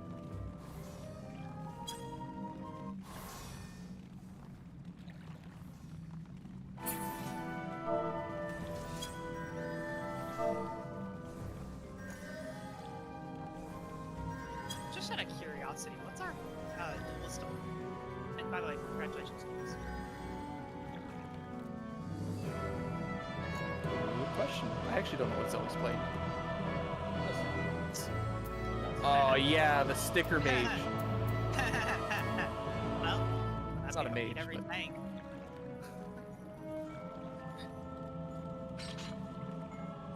We're just waiting on. I'm just waiting on Greater Stone to move around and do something because I noticed they've just been static. There we go. Yeah. All right. Let's get up in front of the purple line. Final thoughts, or sorry, closing, whatever. We're gonna get started here. The last thing I want to say, I'll say it like that. We do have a living, breathing duelist. They're gonna do a whole lot of damage, right? So tanks, all tanks should have their stances on now. Once the 4 bosses jump away, only Silent Killer and Relic Bad Dragon should have their stances on once all the bosses leave. So when I say all the tanks turn off your stances, that's going to apply to every tank with the exception of the main tanks, right? Once we start, use your lost actions, just dump as much damage as you can on the soldiers. Try to keep aggro away from Zelly. We don't want Zelly taking any unnecessary damage. Oh yeah, okay. That is Zelly mentioned something. When I thank you.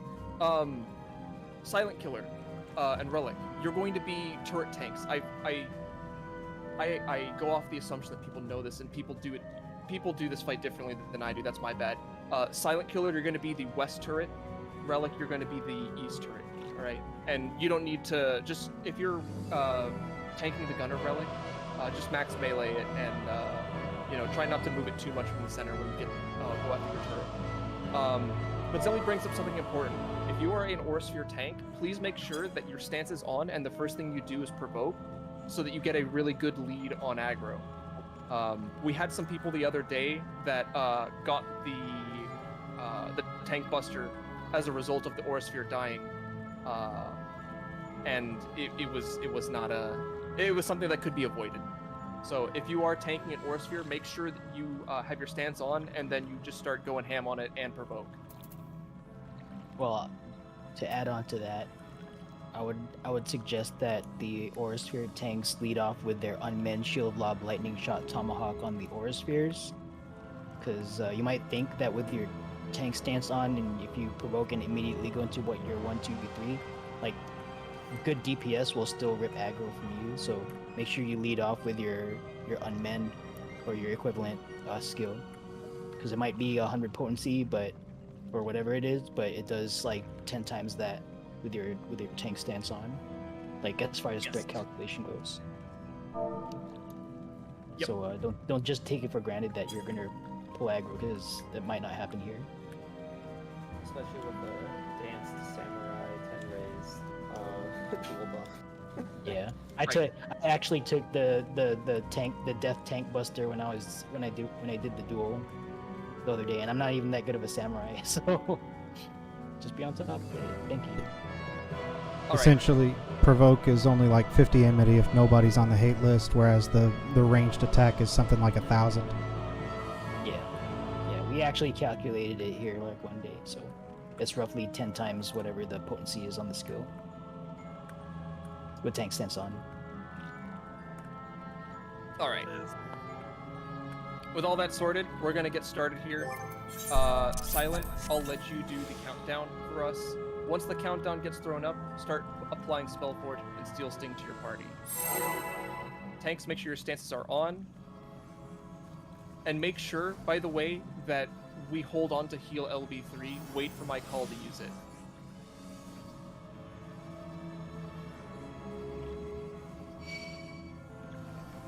Also, if we end up having to apply Spellforge, make sure your tanks are the first ones to get it if we need to reapply it later on in the fight. Main tanks have a priority. Alright, let's get started here. Dump everything you've got.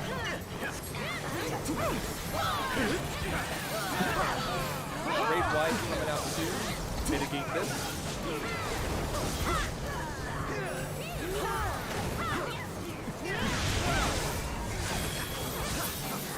Second raid wide is coming. Never mind. Tanks take all your stances off. Warrior to the wall first, and then move the knight. Warrior to the wall first. Alright, move the knight now. Make sure tank, double check your tank off. We are in spell force. Make sure you have the purple buff. If you have the yellow buff, take it off. Off the yellow buff. Magic tank. This is the first mechanic. It's only bombs. And then it's going to be a dash with either sword or shield from knight. If you get the shield pattern, it's going to be a slight shield pattern. It's going to be a slight knockback from the center. We want to get knocked 45 degrees away from the fortress. If you have a chain on you, you're going to a big bomb. If you are chained right now, you're getting knocked back to a big bomb. Knockback, tethers to big, no tethers to small. If you have a tether, you're going to big, no tethers to small. Walk to where an explosion happened, walk into an explosion, walk into an explosion, and get back to your boss. Warrior is boosting, be prepared. Dispel on warrior. Dispel the warrior now. Very white income. Yeah, a little more damage on the knight. We want these to die relatively. We want these to die at the same time. We want to get them exposed at the same time as we can. Next mechanic is going to be the wind and gravity. If you get a tether, you're going to go to green wind. If you do not have a tether, you're going to go to gravity. After those AoEs resolve, we're going to beat up in the center. Look at your chain. If you got a chain, you're going to win. Green wind. If you don't have a chain, go to purple gravity. It's going to be shield omen. We want to be in the hitbox of the knight. Now, get to the center. Get in the hitbox. We want to be offside. Get away from those green, those yellow. In the hitbox, Tanks back to your boss. Warrior is boosted. Please dispel the warrior. A little more damage on the warrior. Warrior's gonna die. These are tank functions on main threat. Healers be aware. Keep an eye on your tank. We might need spell force. We'll stay again. Listen for the call. We are in Steel Sting. Click off the purple buff. You need the yellow buff. You need to be doing physical damage. You need yellow to get rid of purple. Kill the knight. Kill the knight. Kill the knight. Kill the knight.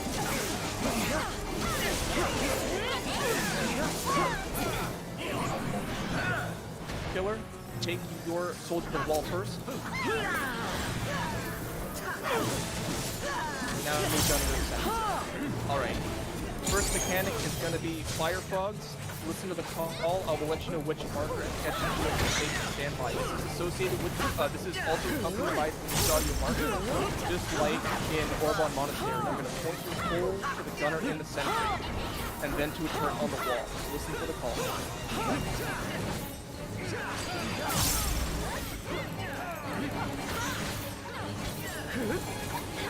Safe spot is going to be Alpha. Safe marker is Alpha. Here's your Mustadio. Tanks can move now. Point your hole to the gunner in the middle. Point your hole to the gunner in the middle now. Gunner in the middle. Point your hole. Now to a turret on the wall.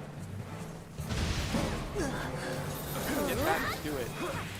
Somebody grab the soldier, please. Tank turn on stance and pick up the soldier. Get it back when Tank buster on main threat. Followed by a raid wide incoming. Second south orb down, second south orb back.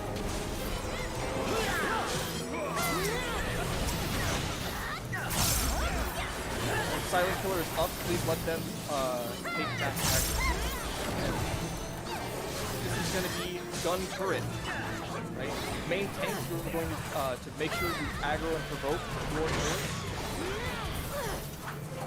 Turrets will be coming out at the end of this cast. Main tanks provoke your turrets. Everyone else kill these turrets as fast as you can. Do not allow these to cast. Main tanks, do your invul now. And raid wide coming out. Right, this is going to be a fire or ice next. Fire, we gotta stop moving. Ice, we gotta keep moving. Fire. Sheath your weapons, untarget, don't do anything. Hands off the keyboard, don't do anything. Wait for it. It's not safe yet. You are free to move. A little more damage on the soldier. Soldier's just a bit higher. Alright, this next mechanic is double jumping boys. It's gonna be clones. They're gonna jump twice. I'm gonna keep an eye on the untethered clones. Untethered clones are gonna be safe clones. Make sure we're keeping damage balanced out here on the gunner. Safe clones are at Alpha and Charlie.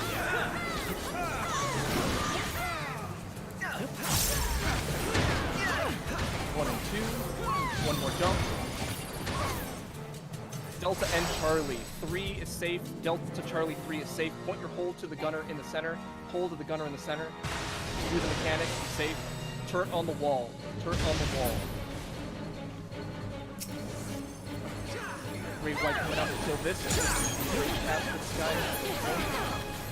Alpha Bravo Charlie goes north. Echo Delta Foxtrot goes south. Force your tanks turn on your stance. No other tanks have their stance on. Force your tanks ready to provoke and lightning shot or generate as much aggro as you can on these aura spheres to kill them down. Reflectors in position. Reflect your aura spheres or your spiritual spheres.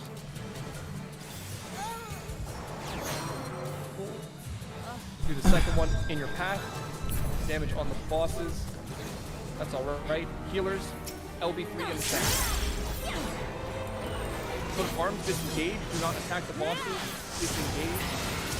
Don't have heal LB3, wait until the next force phase. Force spheres are up, reflects are up. Do your reflect attack, next force sphere tanks, get on it.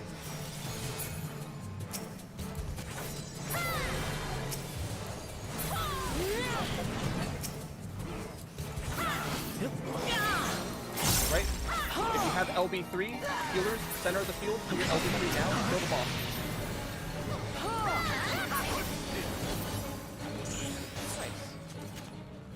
Sorry about that burst. My reflect went off a little too late. It's alright. There's a lot of orbs to keep track of. I was in place. I just hit it And, 1 second too late. It's alright. I mean, it's not something you do every day. I know for a fact I could have. There was a very embarrassing moment on a TA clear I had.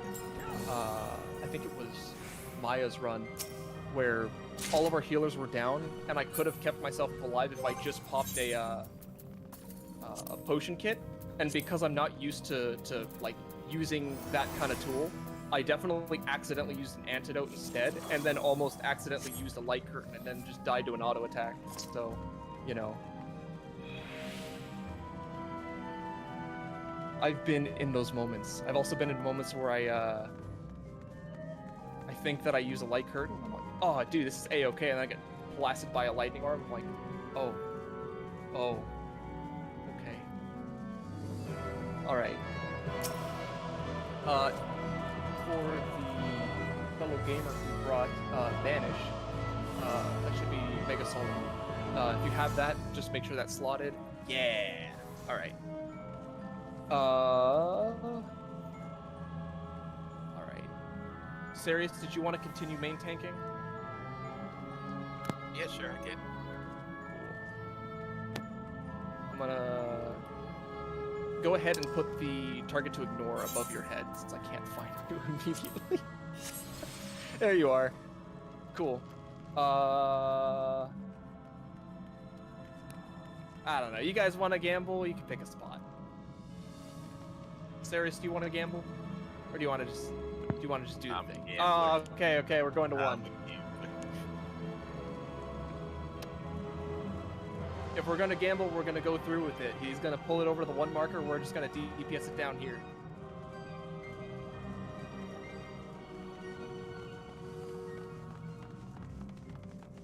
Okay. By now, you people should have, you should have a few charges left on your. You people sounded so bad. I'm sorry, gamers. You should be on the final charges of your DPS abilities. Now would be the time to definitely dump them into the Phantom and use them up. If you have any left. Man, I said it, and you should have seen the look on my face, because I immediately closed my eyes and, like, put my hand on my forehead.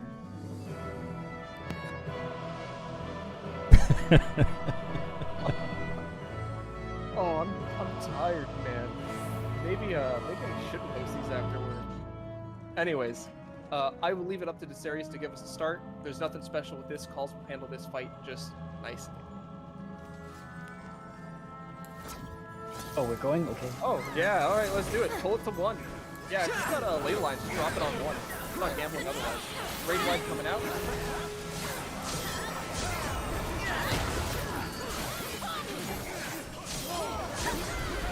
Ley line, alright. Alright, we're going to 4. Nah, it says there's no bait. Nobody believes in it. Nobody believes in it. Make sure you're on the 4 marker by the time this cast ends. Do not read this. This works like normal mode, but it's a little bit faster. Careful. Careful with the wall at the end. There is a death wall at the end of this. Make sure you do not walk into the purple goo. We're gonna wait for a flash on Charlie. Everyone to Charlie. And we're gonna chill here. For those of you who are too afraid, you have ley lines still.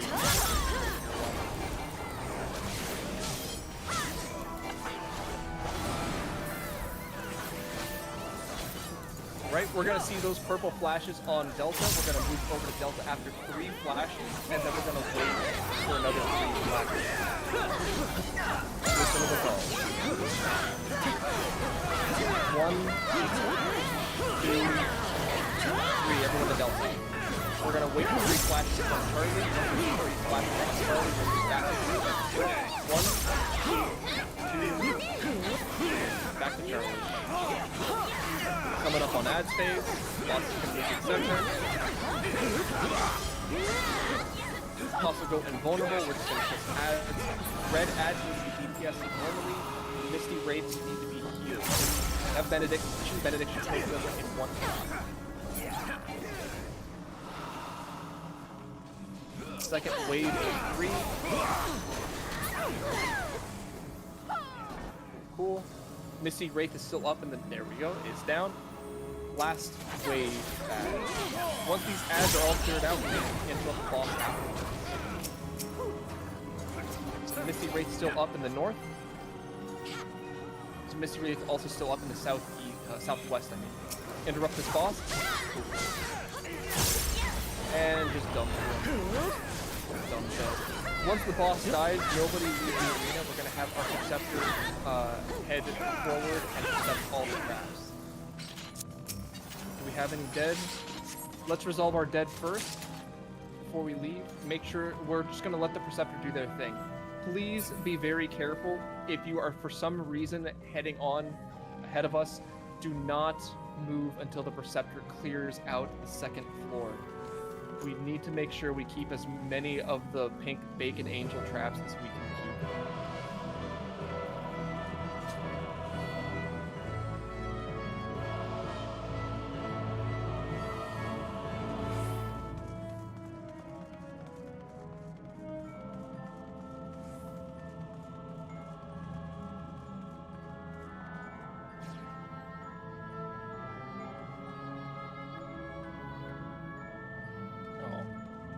My Dr. Pepper's warm now.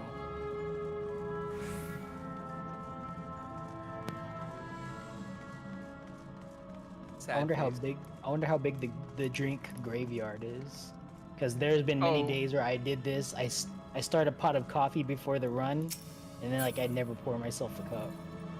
Yo, so I actually just cleaned it out, like beginning of the month.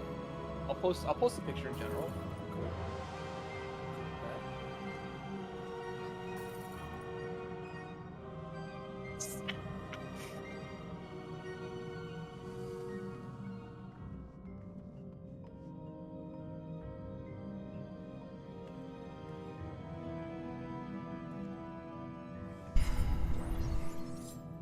Katy Perry time.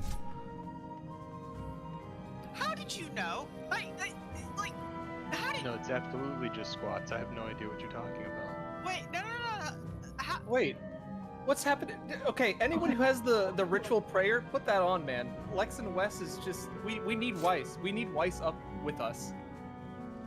All right, I'm coming back up there. Snack.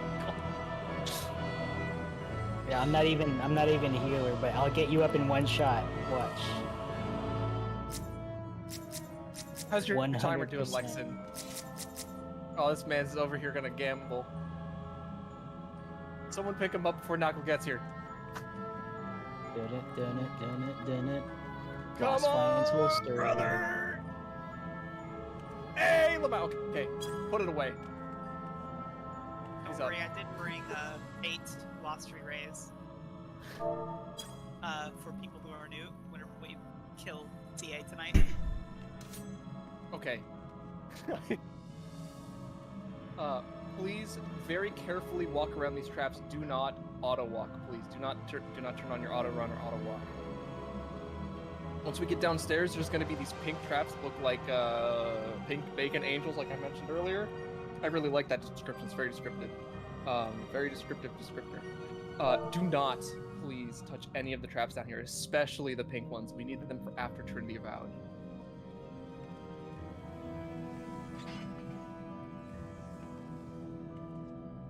Cool. Yeah, Now it's we got only a Dr. guy's Pepper, by the slowly way. I don't walking. drink anything else. I'm as close Water to is real-world Twitter. Frankie as you're gonna get.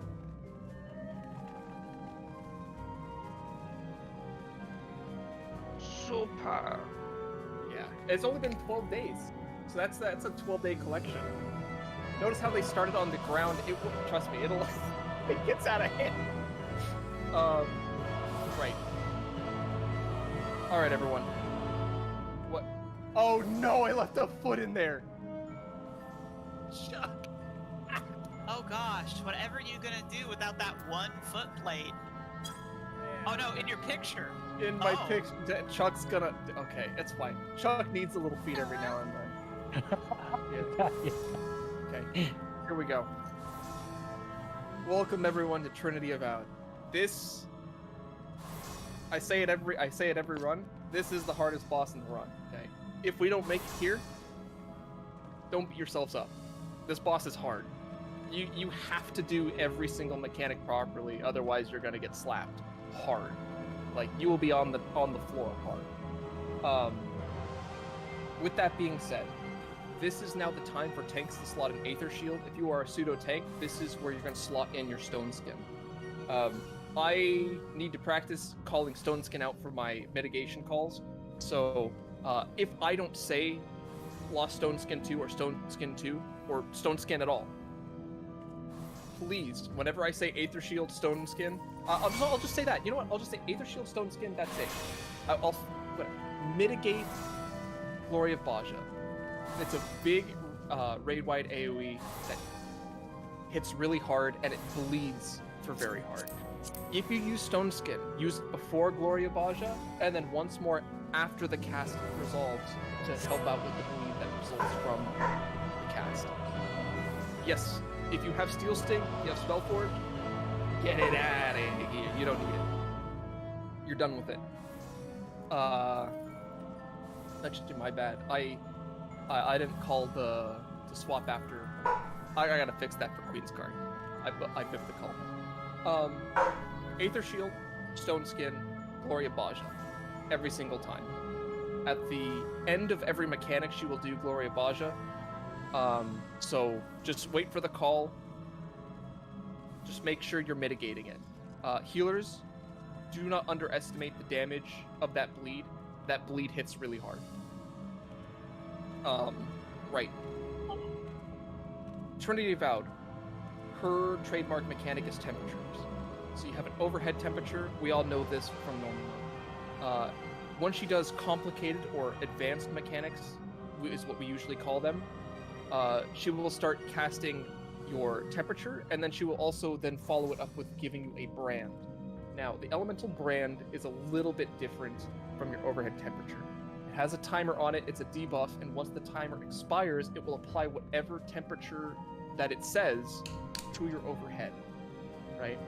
So, if you look in raid text chat, Lydia was nice enough to post some of the pictures that we have to show you what these look like. The images along the top are going to be the elemental brand. Those are going to be the temperature. They look like a thermometer. That's the debuff that has a timer on it. And then the images you see on the left-hand side of the picture, the ones that look like a head and shoulders, like a person's silhouette, and then arrows above their head, that's your overhead temperature. That's your personal temperature. The easiest way, once we get to complicated mechanics, is if you have two of these debuffs, right? So if you have two separate temperature debuffs, you want to make sure that both of those images are opposite of one another, right? So you want the one that looks like the head and shoulders to be opposite of the one that looks like the thermometer. And you're going to get hit by any kind of mechanic that applies a temperature to you to make sure you get opposite of your brand. Before we get to the complicated mechanics, though, we're going to treat the mechanics like normal. I'll say make sure you neutralize your temperature, or make sure you get to neutral. I'll say one of those two things. All you need to do is make sure you have nothing over your head when that's over. She'll do 3 mini phases. She'll do her staff mini phase. She'll do her bow mini phase, sword mini phase, or whatever order she decides to do it in today. Those will all be neutral. Once we do the first 3 mini phases, she'll do all of those phases again, but then she'll do a temperature and a brand. At that point, I'll say make sure you're opposite of your brand. Make sure that you are you have the opposite amount of temperature from your brand to succeed and survive that mechanic. The ladder game exists in here. The sword cleaves, there's going to be 4 clones instead of 2. The way I'm going to handle swords is I'm going to give you a safe tile.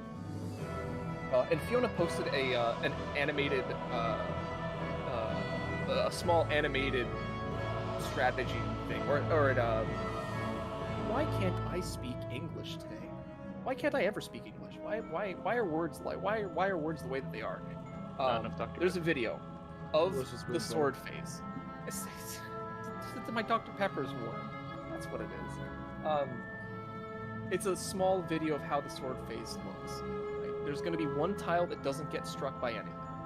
And then there's going to be 4 tiles, 1 tile north, south, east, or west of the safe tile, the one that doesn't get struck, that will get cleaved by some temperature, right? So each tile is going to have a different temperature. You're going to get to the safe tile, whenever I call it.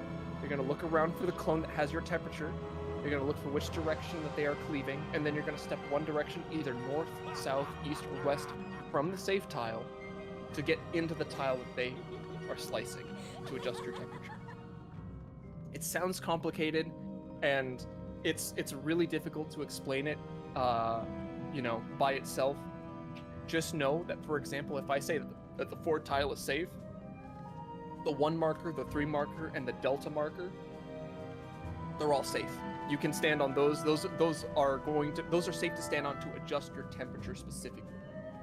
Same thing with the white tile that's south of the 4 marker. That one will also be safe to stand in to adjust your temperature. If you just stand in the 4 marker, you won't get struck by anything, and it won't adjust your temperature at all. Now, if you decide to stand on any of the intercardinal tiles of the safe tile, for example, say 4 is safe and you stand on the 2 marker, you're dead. No ifs, ands, or buts, you will be on the floor. And it'll be up to your eraser to pick you up. So, if I say that 4 is safe, north, south, east, or west of 4. If I say 2 is safe, north, south, east, or west of 2 will be safe. Right? That will be where you want to step to get hit by your temperature, to adjust your temperature. Sword cleaves will happen twice, both times. So if you can't figure out what you need to get hit by, feel free to stand on the safe tile and wait for the second time around. But when it comes to complicated swords, there might be a situation where you have to get hit twice, and so you're going to need both sword cleaves in order to adjust your temperature properly, so keep that in mind. The only thing I'm going to say about bow phase is bow phase has a force march associated with the ladder game. During complicated bow, in my opinion, it's the hardest mechanic for people. It's the hardest mechanic for me. It's very treacherous. You have to play the ladder game. You have your elemental brand that you have to make sure you're opposite of, and then you have a force march that's going to take you to the tile where your arrow. Essentially, you want to get force march to the tile that your arrow is going to end at, right? So the way force march works is when the timer hits 0, whichever direction that marker, that arrow is facing, is the direction it's going to forcibly turn your character and then march them 2 tiles in that direction. Ninjas, if you have your weapons out, you'll go a little bit farther than 2 tiles. It's about like 2.5. So if you want to prevent that, you can sheathe your weapons and you won't go that extra half tile distance because of your trait. Now, When a Force March is on the field, usually I will tell you to stop DPS and just handle your Force March. Please do not feel like you need to breed these mechanics. I would rather you survive the mechanic and do it properly than try to get off one GCD and end up in the fire somewhere or end up in the wall. Okay? So, Force March, just be very, very careful. Just treat that Force March with respect. Right? Meteor Phase is pretty simple. Or, sorry, not simple. It's very similar. That's the word I'm looking for. It's very similar to normal mode. The only difference is the first time we see it, there's going to be a Force March, and the second time we see it, there's going to be dashes from clones. The unseen eye dashes, they're going to come from the north side of the field and the east side of the field, right? So if you look at that Charlie marker, if I'm saying dashes are coming up and you look at the Charlie marker, you'll be able to see all the clones, or you should be able to see where all the clones are originating from. So if I make calls like north or south dark tiles, I'm talking about tiles like this, right? These are the tiles on the north or south wall that are dark. If I say east-west dark tiles, I'm talking about like this one over here, right? East-west dark tiles in your quadrant with your rock, your meteor, your whatever one you need to get hit by your temperature. With that said, I'm seeing a lot of people here that have either made it to Trinity Prog or past Trinity Prog, so we're gonna end all of the explanations there, and we're just gonna give it the old try again. We're just gonna put our heads to it. We're gonna hope we can take her down this time. Double check that you have your Aether Shield for your party. Speaking of which, I need to mimic someone's Aether Shield. How about you? Do you have it? Oh, and you have Font the Power. Thank you, gimme. Thank you. Appreciate it, Raider. Right. So make sure that your tank has Aether Shield slotted. If you're a pseudo tank, make sure you have Stone Skin 2 slotted. Someone should have been passing out Lost Shell 2 during this inscription. If you do not have Lost Shell 2, stand behind the purple line to make sure you get it. If you have Lost Shell 2, stand in front of the purple line.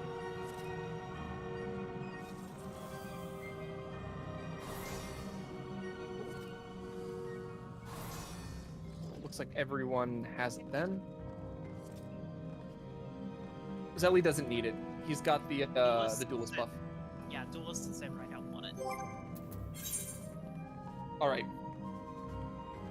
Serious is gonna be our main tank. Make sure tanks, you have your stances off. If your food buff has run out by this point in time, refood. Double check your teams. Make sure that everyone has their re-raisers up. We're gonna go hard on this boss. Serious, whenever you're ready, give us 30 on the board. And take a deep breath. Pay attention to the calls as best you can. Do what you think you need to do. Remember, she's not easy. Just, if you hit the deck and you get back up, just keep trying. Keep fighting. Don't go down easy.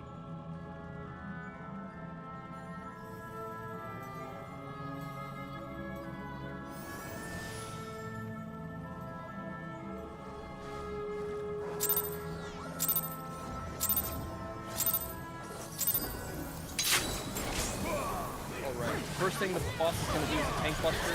It's a shared tank buster up north. Every tank in front of the boss. Pop mitigation.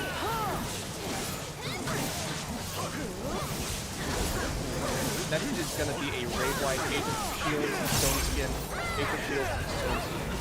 Stone skin before, stone skin now, after the raid. Alright, we're going to look at what she's doing. She's doing behind the boss. Behind the boss. You are behind him. Everyone move through, preposition in front. Get sword, make sure you are in front of the boss. Casters get range, just reposition a little further south, or sorry, a little further than the boss. Gonna be point blank here. Do not treat this point blank. If you haven't seen it before, you don't know the timing. Please treat this with respect. Out, out, out, out, out. Get away from it. Not be in. It's going to be meteor first. It's going to be staff first. Staff, sword. That's going to be our first. How have a temperature above your head. You're gonna get a quick mark. You're gonna get quick mark to the meter that you need to get your temperature to neutral.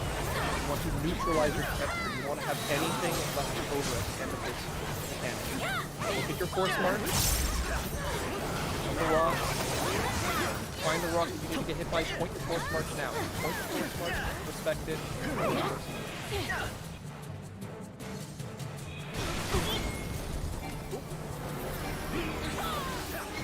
Tree position south of the 3 marker. Everyone south of the 3 marker.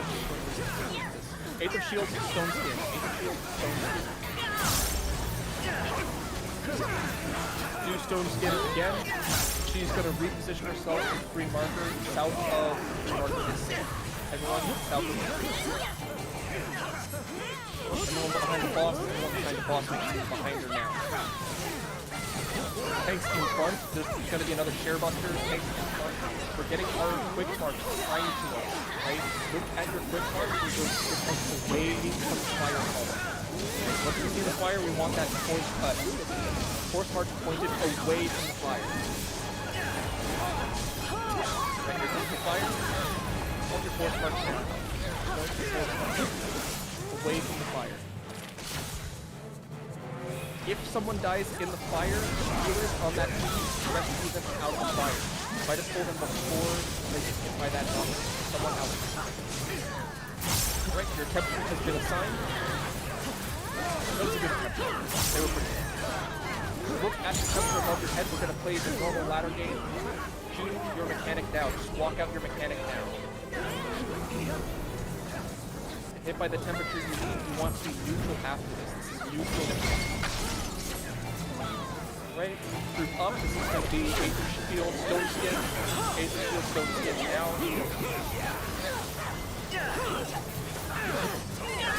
And then just point the boss towards the everyone in front of the boss or in front of the boss, make sure you are in front of the boss. Double check, pay attention. Let's look at which way she's facing. It's going to be sword pattern. Yeah, if your re-raiser front, use another re-raiser. This is going to be a hold down time mechanic. If you have 2 minutes, don't use them. Hold on to your buffs. It's going to disappear from this. You have your temperature now. Look at your temperature. You want to get to neutral. You want no temperature above your head at the end of this mechanic. Safe tile is 1. Safe tile is 1. North, south, east, or west of the 1 tile to get hit. You should not be intercardinal of the 1 tile to get hit. 1 more cleave.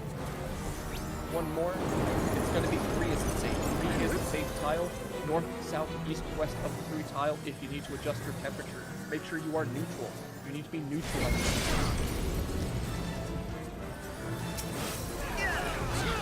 Aether Shield, Stone Skin now. Aether Shield, Stone Skin now. Aether Shield, Stone Skin now. Green apply Stone Skin for the bleed. And everyone, take position in the middle. She will do her point playing. Everyone away from the boss. Do not do this. Don't know the timing. Just get away, get away, get away. We will meet back on the 3 marker. Alright, everyone back in. On the 3 marker, this is going to be complicated. Right? No force marks this time. You're just going to walk yourself to the rock. You're going to get a brand. At your temperature, here comes your brand. Okay? You need to make sure that your overhead temperature is opposite of your brand by the end of this mechanic. We're going to walk to our rock, and then we're going to avoid the dashes. I'm going to try to do my best to call which tile to do. Make sure we're walking to our rocks. Safe tiles are inner white tiles. Inner white tiles are safe.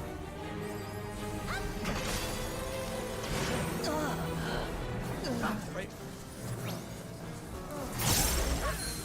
Aether Shield, Stone Skin 2. Aether Shield, Stone Skin 2. Mitigate this as best we can.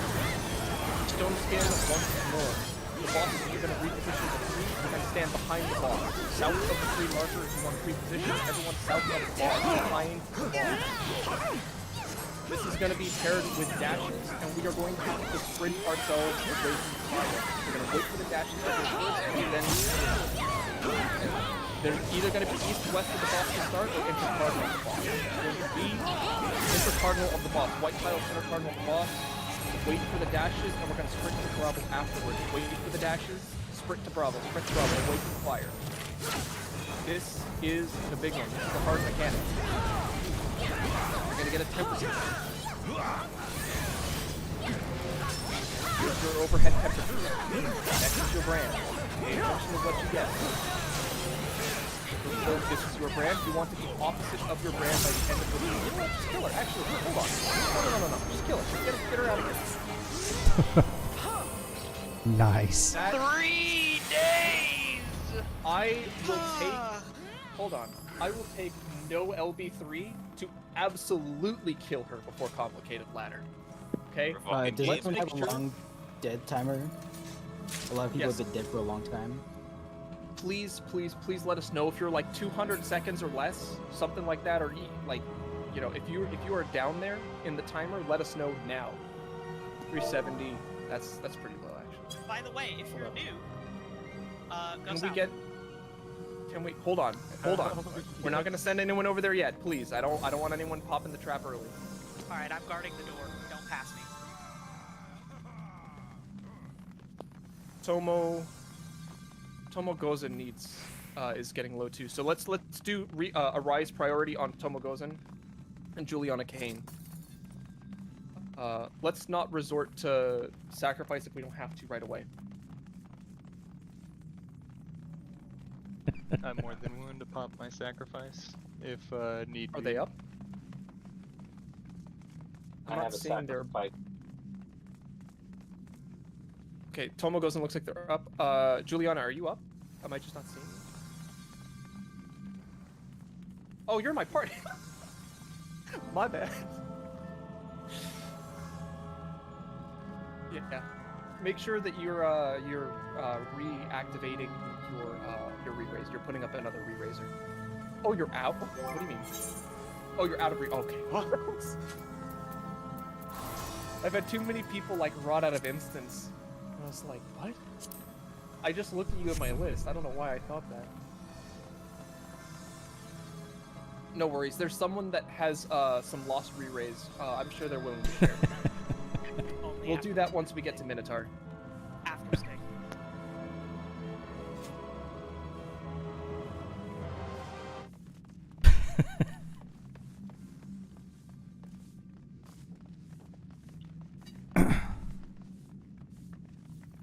Also double check, make sure you've gotten your box. I almost always forget my box at this point, so I normally don't make the call, but if you haven't picked up your loot, make sure you do that.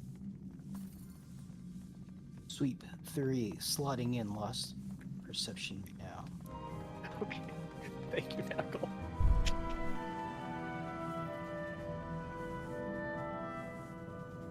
I just don't want to be like, oh, I forgot I'm sweep 3. No, I'm proud of you, man. You remember better than I do. I need to change the order of operations when I do things because I don't think that far ahead, and I need to change that. All right, raid lead. Everyone's up. We still have one we person. still have, okay. There we go. Not in the arena. I was asking. Sorry. All right. Here we go. Follow the danger Dorito. We're gonna head back the way we came. So you remember those All right, Bacon this Angel group, traps we were talking come with about? me to the spigot trap. Do not pop it.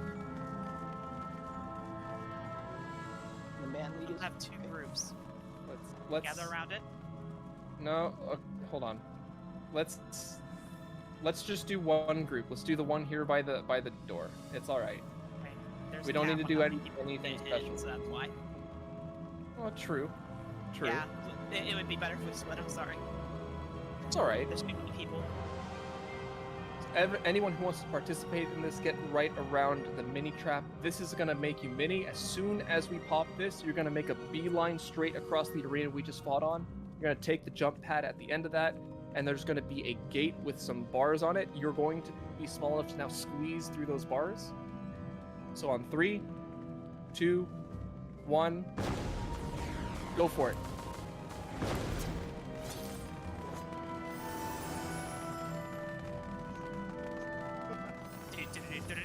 Oh, by the way, Wallenfels are now the tallest creatures, by the way.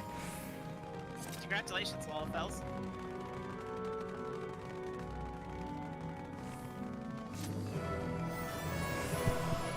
The marching of the ants. We hit the buff cap. Maximum amount of people. Yeah, it is capped at 30 people. Whoever's still over there, get through those gates. You got a winner. All right. Edelgard Silverstorm. Please do not pass Ray. Ray is going to set all the traps for us. So once you get through the load zone, do not move at all. First trap spotted. Maneuver very carefully through here. There's going to be 2 traps Second in this trap room, spotted. and then there's going to be a trap on the hallway. Bridge trap spotted. All traps revealed. Everyone move past carefully this explosion trap on staircase. We're going to have someone. We'll have a controlled detonation of that. Relic's going to take it. Just wait for everyone to get grouped up here at the arena. So I have any accidents. Everyone stand in place. Relic's going to pop that trap. Cool. On to fucking Minotaur. All right. I love this fight. This fight has some really strong tank stuff to do, and healers, reflectors, and dispellers get some fun stuff to do, and DPS get to go absolutely ham. So, all in all, I really like this. However, we can't, it's like slimes, one small mistake can lead to it spiraling totally out of control. So, I'm gonna talk about tank duties first, and then we'll go from there. So, I'm gonna set up some markers here. Oh, did I have A? Oh, whatever, I'll do letters then. I need 4 volunteers for babysitters. Okay. Or just 4, okay. Yeah.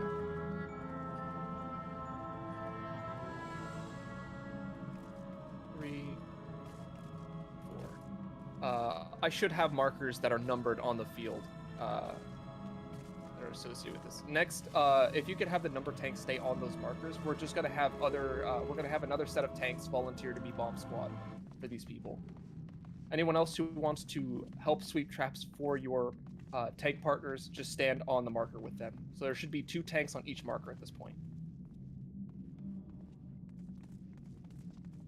Cool. All right. I see 8. Okay, so here's how this is gonna work. I'm gonna take away your marker for the time being, Desarius. Oh no. Oh no. I promise Oh, you're still no. special. You're still special to me. Alright. If you are a tank with no marker assigned to one of these spots, you're just going to be the bomb squad tank for your associated with your tank partner. So remember the number of your partner. You're going to help sweep ahead of them when bombs show up. Are there any tanks here that haven't done Minotaur before? I have Lydia done hasn't. Silent Killer hasn't, but you went through it with me yesterday, so I should be fine. Okay, cool. So let's get out there. Wait, I have just one small question because I did it yesterday, and I'm not sure if I missed a trap or they ran early. So I'm with 3, and I'm starting south, and he's gonna grab the big Minotaur, and he's gonna be rotating. But by the time we're rotating, by the time the bombs spawn, we're gonna be west. Am I popping my immunity on west and then sprinting towards north, or am I staying south and running through west? All right. You're just gonna follow the danger tornado. We're actually gonna just do a dry run. If we stay on this walkway, you see like the white and blue checkered path. As long as we stay on this, we won't aggro the boss. So, for example, right, let's just start here. Let's say I'm main tank. I have a marker above my head. I now have to babysit one of these giant baby Minotaur things. They throw tantrums. Actually, they just have a big rattle they want to hit you with, right? The thing that we want to do is just make sure that they are entertained enough to follow us and hit no one, do nothing, right? So you're just going to provoke your mob, and it's going to start following you. Usually what I like to do is I will provoke it, and I will try to very slowly keep walking along the path until it gets as close to me as I can get it, right? Without it autoing. and then get it on the pathway. If you provoke it and immediately start rotating, sometimes you'll get it to cut through the center or through like the purple goo that shows up after this encounter begins, and it can get too close to some of the other minotaurs. So try to pull it out as far as you can before you rotate, and then start rotating around the field. Right? Vash. Yeah. Sorry, that was Daceris Tia that was asking the question, right? Yeah, I'm the. Okay, I'm for you're the bomb. actually a trap sweep. Yeah, I'm for the bomb. That was my question. Are you still giving? Yes. The reason I'm doing it this way is because then everyone knows the order of operations for the whole thing, right? Okay. So if you're starting here, right? Let's say that the example was that I'm the guy that he's partnered with, right? So I'm taking care of my big baby, right? Which means you're following with me, right? So we're gonna follow with me. We're taking care of the baby. We're lightning shotting it. We're throwing unmend at it, right? You have your stance off. I have my stance on. Right about here, the floor will go yellow, right? And so we'll just take off to the next safe spot, right?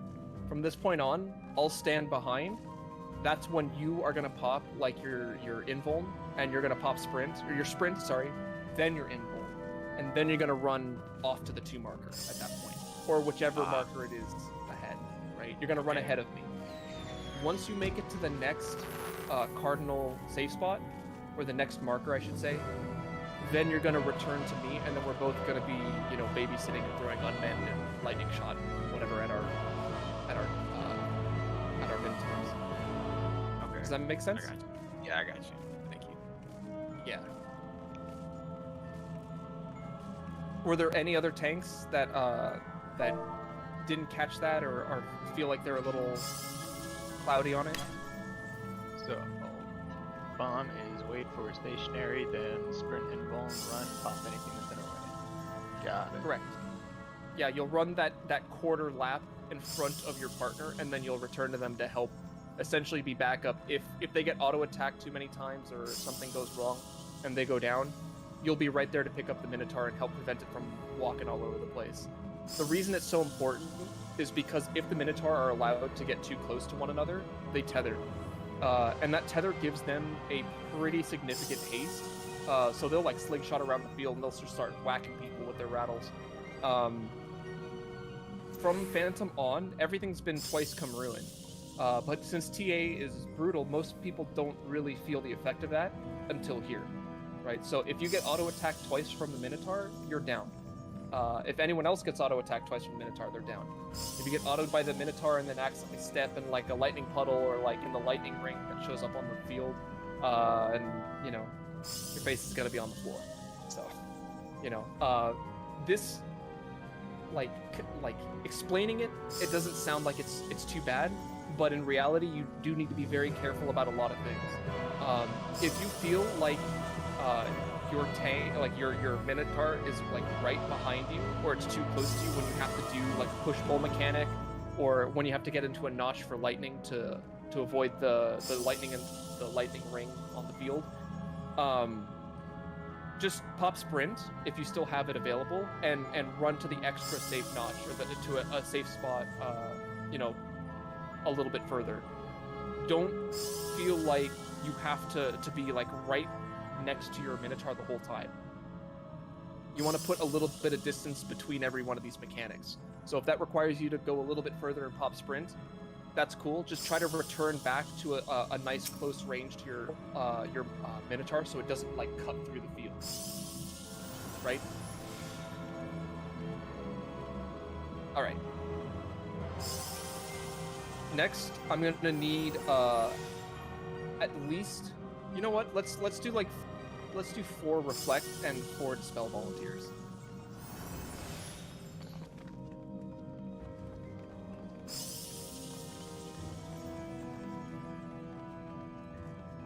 Okay.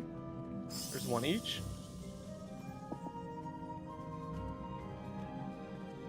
2 dispels.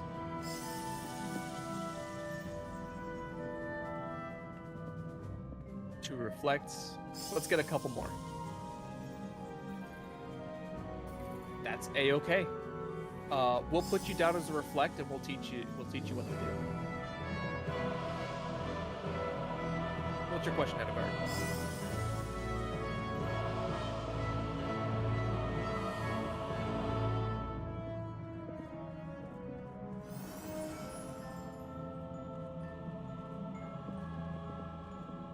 If you have enough reflects, you can be on reflect duty. If you have enough curtains. So the reason why I prefer reflect over light curtains for this encounter specifically is for as long as the Minotaurs are going, after a certain period of time, fire orbs are going to spawn on the inner ring. And if the phase continues to go on, you're going to keep burning through light curtains. So if you have an excessive amount of light curtains, then yeah. Like, if you tell me you have like 10 or something like that, I'll let you. But if you don't have... I'm going to leave it to just the reflect action for this one, just to be safe.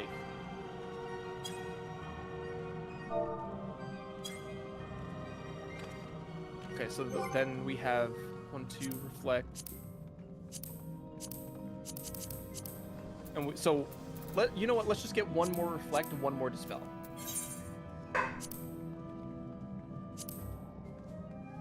Reflecting is going to be very similar to the reflect orbs that happen at Queensguard.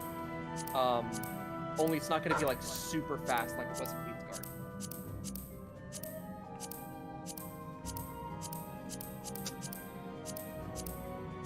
Anyone at all?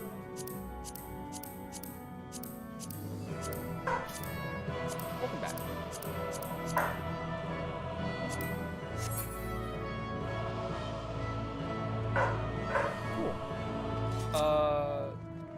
Stranger, you are...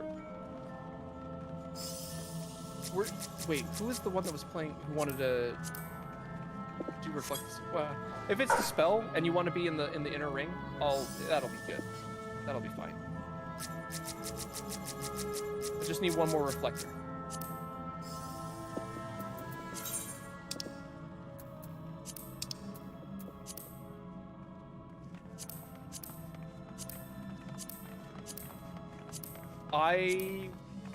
I would not say that that's enough. I wouldn't count that as a safe amount. I would actually, if I were you, I would save those for Queen.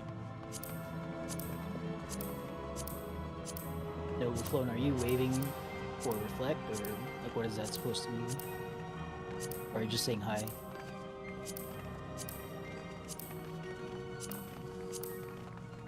Nizet. If you want to slot over it for reflect for Queen, what do you have slotted in your other slot? I have Cure 4 and Lost Weapon Magic. Are you the pseudo healer? Yeah. Okay. If you want to volunteer for that, yeah. I'm all right with that. If no one else is able to, then yeah, I can do that. Yeah. No, I appreciate that. Thanks for stepping up. Okay. Let's go over what reflects and dispels are gonna do. We're good for time. We got time.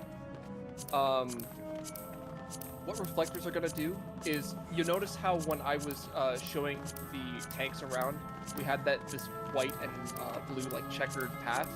You'll see that on the inside as well. Let me just put a marker over there, right? Like, you see this path right here. Once the boss gets to 70% HP, the tanks are going to go to their positions on the numbered markers. Everyone who's been designated as Reflect and Dispel, you're going to actually stand on the inside ring, right? Don't be spooked by all the Minotaurs that show up. They're going to be picked up immediately by the tanks with Provoke.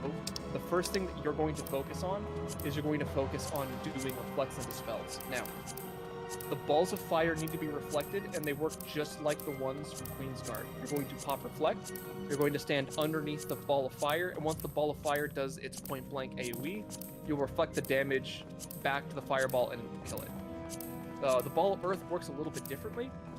You're going to instead dispel the defensive buff that the ball of earth has, and then you're going to dot it with, you're going to hit it at least once with some kind of ability. You can auto attack it, you can dot it. If you have an instant cast ability, you can do that. Just make sure it takes some form of damage so it dies. It has a very, very, very small health pool.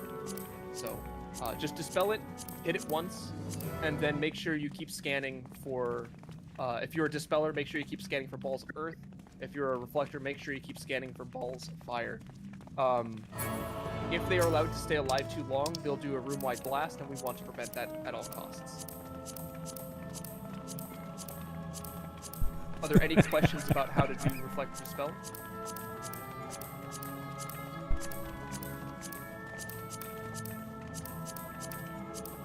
Cool. The very last thing. Anyone who wasn't assigned a duty is going to be part of the DPS team. Right? The DPS team, when we start this boss, because there is no enrage on this boss. Come on, guys, we keep going. Into the back. Sorry, my bad. This boss does not have an enrage, so we're not going to use lost actions on it. We're not going to use our burst, and specifically the people who are assigned to DPS team are not going to be using any of their like raid buffs in the beginning. We're gonna very slowly burn the boss to 70%. Once the boss reaches 70%, everyone else who wasn't assigned a specific position is gonna come here to 3 marker. And we're gonna all wait on this safe tile right here. We're essentially going to wait here until we see the floor around us to the left and right turns yellow.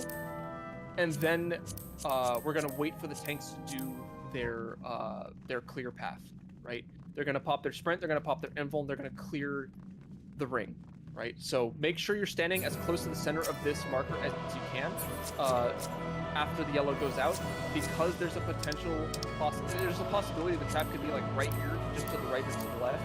And if a tank comes along and invulns it, pops it, and you're too close, you can get caught in the blast, and it could be a lot of poison for a lot of people, or it could just be an explosive trap that just blows a whole bunch of people up. So please be very mindful with that. Once the Minotaurs are out and tanks have successfully cleared all the traps around the field, at that point is when you will be free to move about the ring, right? Now, DPS are just going to do exactly what you think you're going to do. You're going to see all of those Minotaur ads walking around the field, and you're just going to chase them down, and you're going to beat them down as fast as you can. Once all 4 of the ads that the tanks are, We've got somebody else doing it now. Babysitting are dead, then we'll go back to the actual fight with Stigma Lock Lord, and that'll all be handled with calls. However, there's something very specific that I want to mention for Stigma Lock Lord. Stigma Lock Lord has a couple debuffs that he will apply to the party. Let me grab the picture. All right, go ahead and take a look at raid text chat. There are Labyrinth Fate is a cast bar that will go off while we're doing our stuff on the ring, and the first time it happens, it's going to immediately apply one of these 2 debuffs, and then immediately afterwards, Fateful Words will cast, and Fateful Words will activate and execute whatever debuff we have, right? The debuff you see on the left is a pull debuff. The debuff you see on the right is a push debuff, right? The easiest way to think about how, just based off of how they look, the one on the left is a pull. If you look at the icon, it kind of looks like the Stigma Lock Lord is eating spaghetti. So just, if you see the spaghetti, just gonna be a suck. It's just a huge suck, and it's gonna pull you into the boss, right? So in that case, you'll notice that these notches around the ring, you're gonna stand on the farther end of the ring, this little notch on the far end, and it will pull you in as it eats the spaghetti. The other one looks like a puff of smoke, right? A puff of white smoke. That's just gonna be the right. Your noise Gonna suppression push is you in. getting in the way, I think. I'm not hearing. Noise suppression, no! Did the slurp happen? You slurped? I didn't hear it. A tiny smidge of it. It wasn't. Okay, yeah. So. Right. There Big, you go. big suck. Big suck. Right. Cigar smoke. The cigar after spaghetti. Right. It's gonna push you away. Right. Pink cloud. Oh, I guess I see the pink cloud. Oh, interesting. Yeah, so push-pull. If I say, like, your push-pull is out, resolve your mechanic, right, resolve your debuff, whichever I say, you should be jumping into a notch to avoid whatever that push-pull is. If it's pull, you need to be further. If it's push, you need to be closer, right? There will be AoEs that cover the entire ring except for the safe notch. There will be puddles that show up under people's feet, so if you're grouped up in a big cluster, just be mindful that if puddles start happening, like the ring can get clogged up with a bunch of AoEs. Just be very, very mindful of your feet. With that being said, this fight is very easy, or sorry, is other than whatever. It's not easy. I like to say it as a comfort thing. I apologize. Let's just keep our minds about us, and we'll give it a good shot. Everyone stand in front of the purple line. We don't need lost actions for this. We don't need shell or any of that.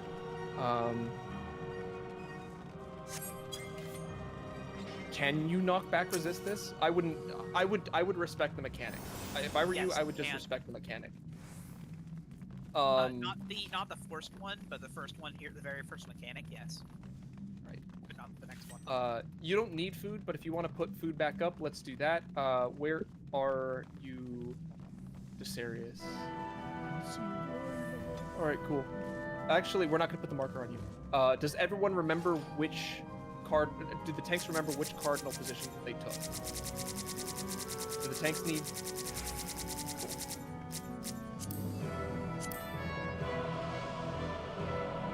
All right, Desarius, I'm gonna let you put 30 on the board, and we'll get started.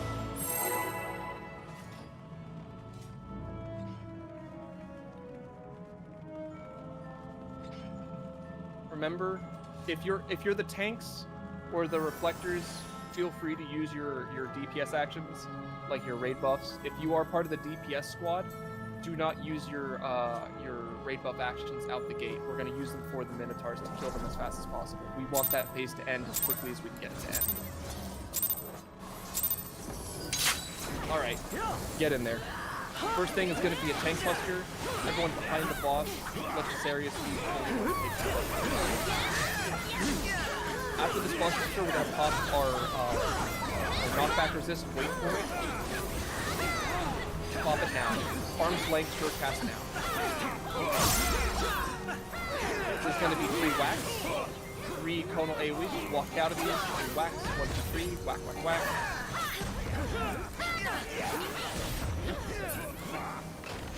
Everyone to your positions now. Everyone to your positions. Tanks, provoke your bosses. Reflectors, dispellers, get to work on your orbs. DPS, please wait at 3. Please be very mindful of the upcoming traps. Alright, traps are going out. Make sure you're standing directly on 3 for DPS. Tanks, get ready to clear for your partners. Run your pack, clockwise around the field.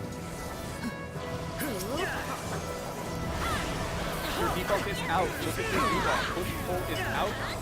Do your debuff now. Do it now. Get to a notch. Handle your debuff now. Alright. If you die and re-raise, get back up. Put up a re-raise and keep going. Out onto a notch on the ring. Notch on the ring. There's going to be puddles next. Avoid these puddles. Go back to DPS amongst the big minotaurs. Now, we're gonna get our debuffs again. Very soon here. They're not gonna go off immediately. Here come your debuffs. Pay attention to what you get. Okay? Pay attention to what you got. We're gonna get ready because we're gonna get to we're gonna have to get to a notch on the get into a notch. Avoid the lightning, get into a notch. There's gonna be puddles.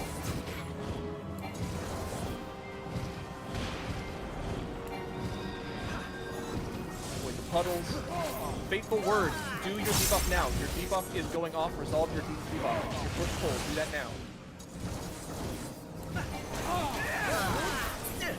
Right. Devastating bolt is coming out. Get into a notch. Get into a notch. Get into a notch. Any notch works. We're going to get debuffs again fairly soon. Just keep DPSing the Minotaur. Cool. Everyone back to the main boss. Careful with the ball of fire. Careful with the ball of earth. Right, Great Wide incoming. Just mitigate this. You're gonna get rapid pulls. These are gonna be puddles you want to drop at the wall. If you get an AoE, you're gonna go straight to the wall. Take those to the wall. Next is going to be a really, really big swing. When he starts casting the swing, we got to get out and we got to get out far. Alright, here's that swing. Get out, get out, get out. If you gap close, you're too close. Just be as far as you can get. Be safe with this. Everyone back in. We're get 2 more sets of those rapid bolts. 2 more sets of set those to the wall. Put them at the wall. It's going to be another set. Cool. Anyone left behind, group up in the middle here. Group up, group up, group up. We want to bait this attack. It's a proximity attack. And we're going to run away. Get to the wall, careful, do not walk into a puddle. And back into it. There's going to be whacks. 1, 2, 3 whacks. Whack, whack, whack. 1, 2, and...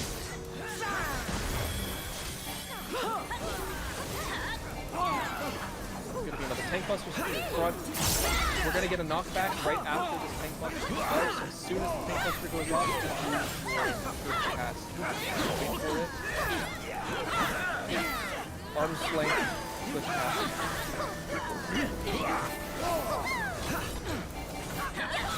3 more whacks, just avoid these. Walk out of them. Whack, whack.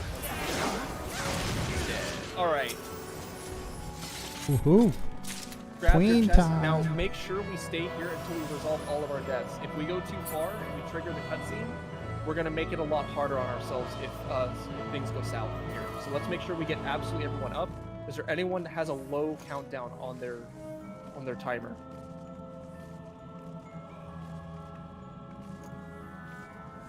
I was so busy worrying about your slurping noises, I forgot about the mechanic itself. Yeah, I think I called 2 of them a little late too. I was worried about the other mechanics. I was looking around too. I was so Definitely focused on traps, I wouldn't have even noticed. It's the first time I've gotten back here too, so this is like the first time I'm recalling it since my my break. Oh man, Queen's gonna be fun.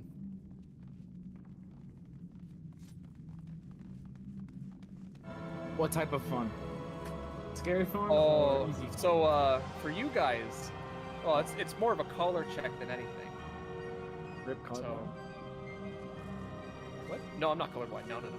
I said rip to the colorblind. Easy Oh. raise. No, I don't think there's any colors that are even important in that. It's just it's numbers. It's numbers. Oh, it's numbers. Oh, okay. Yeah. I'm Gunbreaker. Numbers are not my strong suit. Need rich roll players over here. Rich roll players. Yeah, well, MA, this bro. one does have colors. They've dodged like. Oh yeah! Fucking wind and gravity. Yeah.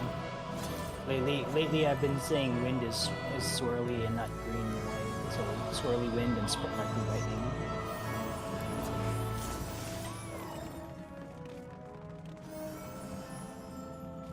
Is that everyone? I think so. All right, make sure you grab your chest. We're gonna head on over to the Queen.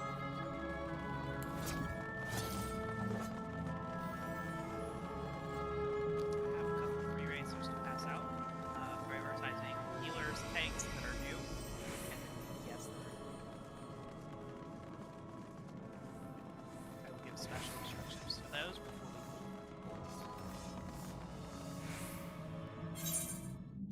we Yeah, I got 2 of those actions on me too, and I can give them out before the The Queen Awakens is about to start. enjoy your cutscene. I was listening. I was listening to this song earlier.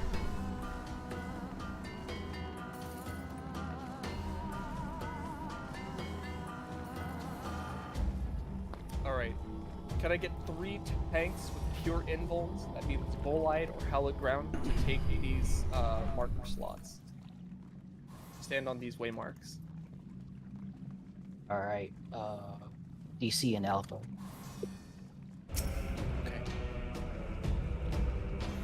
6 of our tanks are warriors. Oh boy.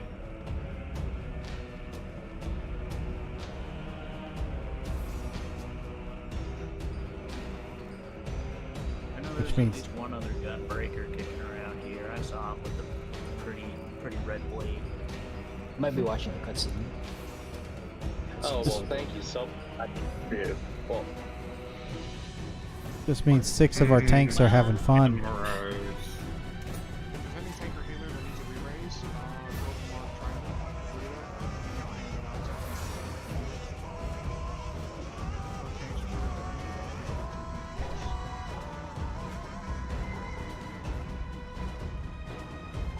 to We have one more pure impulse tank floating around.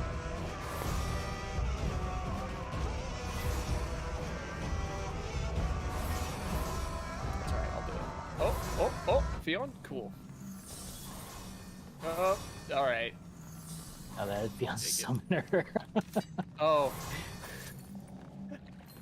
Alright, I have 2 more left I can give out. I'll give one to Luna. We have 6 more to give out. We have 6 more total casts. Is there any of these rooms? This is We better than also the one you had- have on you. We have somebody in A whose internet has died. Who's that? Chris Weaver, Alpha So Team Lead. Chris Weaver, he posted recent. So the re-raise was better? Yes, this is 80%.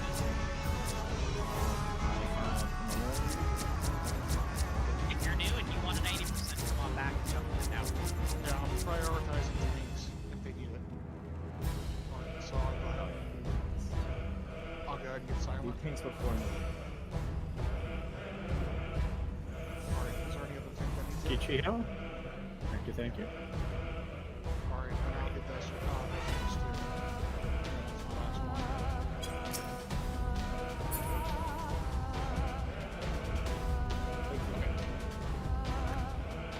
Alright. Everyone should be here and then should be out of the cutscene. Welcome to Queens. This is the final encounter DRS. I'm actually really glad we made it here. I was really excited to call this, get practice on it. You'll notice that immediately I use these markers a slight bit differently, but it should work the same for Super Chess. Now, there's a few mechanics in here that can potentially go very wrong very easily, and a lot of that falls on me, and how I call it. Those mechanics are Super Chess, and I'll explain Super Chess in a bit. The relentless mechanics come back, the Queen's Guard mechanics, right? The bots are jumbled up in order and the mechanics will be a little bit different. But second relentless in particular tends to be a really big raid killer because it could there's a chance it can be really, really difficult. Super Chess happens twice, and then lightning orbs. Right? So at the beginning of the run, I started talking about how light curtains could be extremely useful for staving off the lightning orbs in this fight. This would be the time to use them. Specifically after a move called God Save the Queen, which is just a really large raid-wide attack that has a bleed afterwards. That'll be our first instance of seeing it, and the second time we see lightning orbs will happen right after Relentless 3. Like as the mechanic is resolving, she'll dash to the center and she'll throw a bunch of orbs out. So if we're not careful, we'll get caught with our pants down, and it could be bad for a lot of people. So just keep an ear out. If I say light curtains or reflectors, get in position, everyone else get away. I'm not saying run for the hills. I'm not saying run all the way to the walls or anything like that. Just make sure that you are as far away from as many orbs as you can without getting too far from the queen. What needs to happen there for the lightning orbs is enough people need to reflect some of the lightning orbs to kill them. And once they die, they give us a safety bubble. A bubble that will reduce the damage of the incoming raid wide afterwards. And you need to make sure you're in that bubble. So during that point in time as well, hopefully nobody slotted over their Dispels. Do we still have Dispellers from Stigmalock Lord? I forgot to make that mention. Can I just get a real quick roll call for how many people are Dispelling?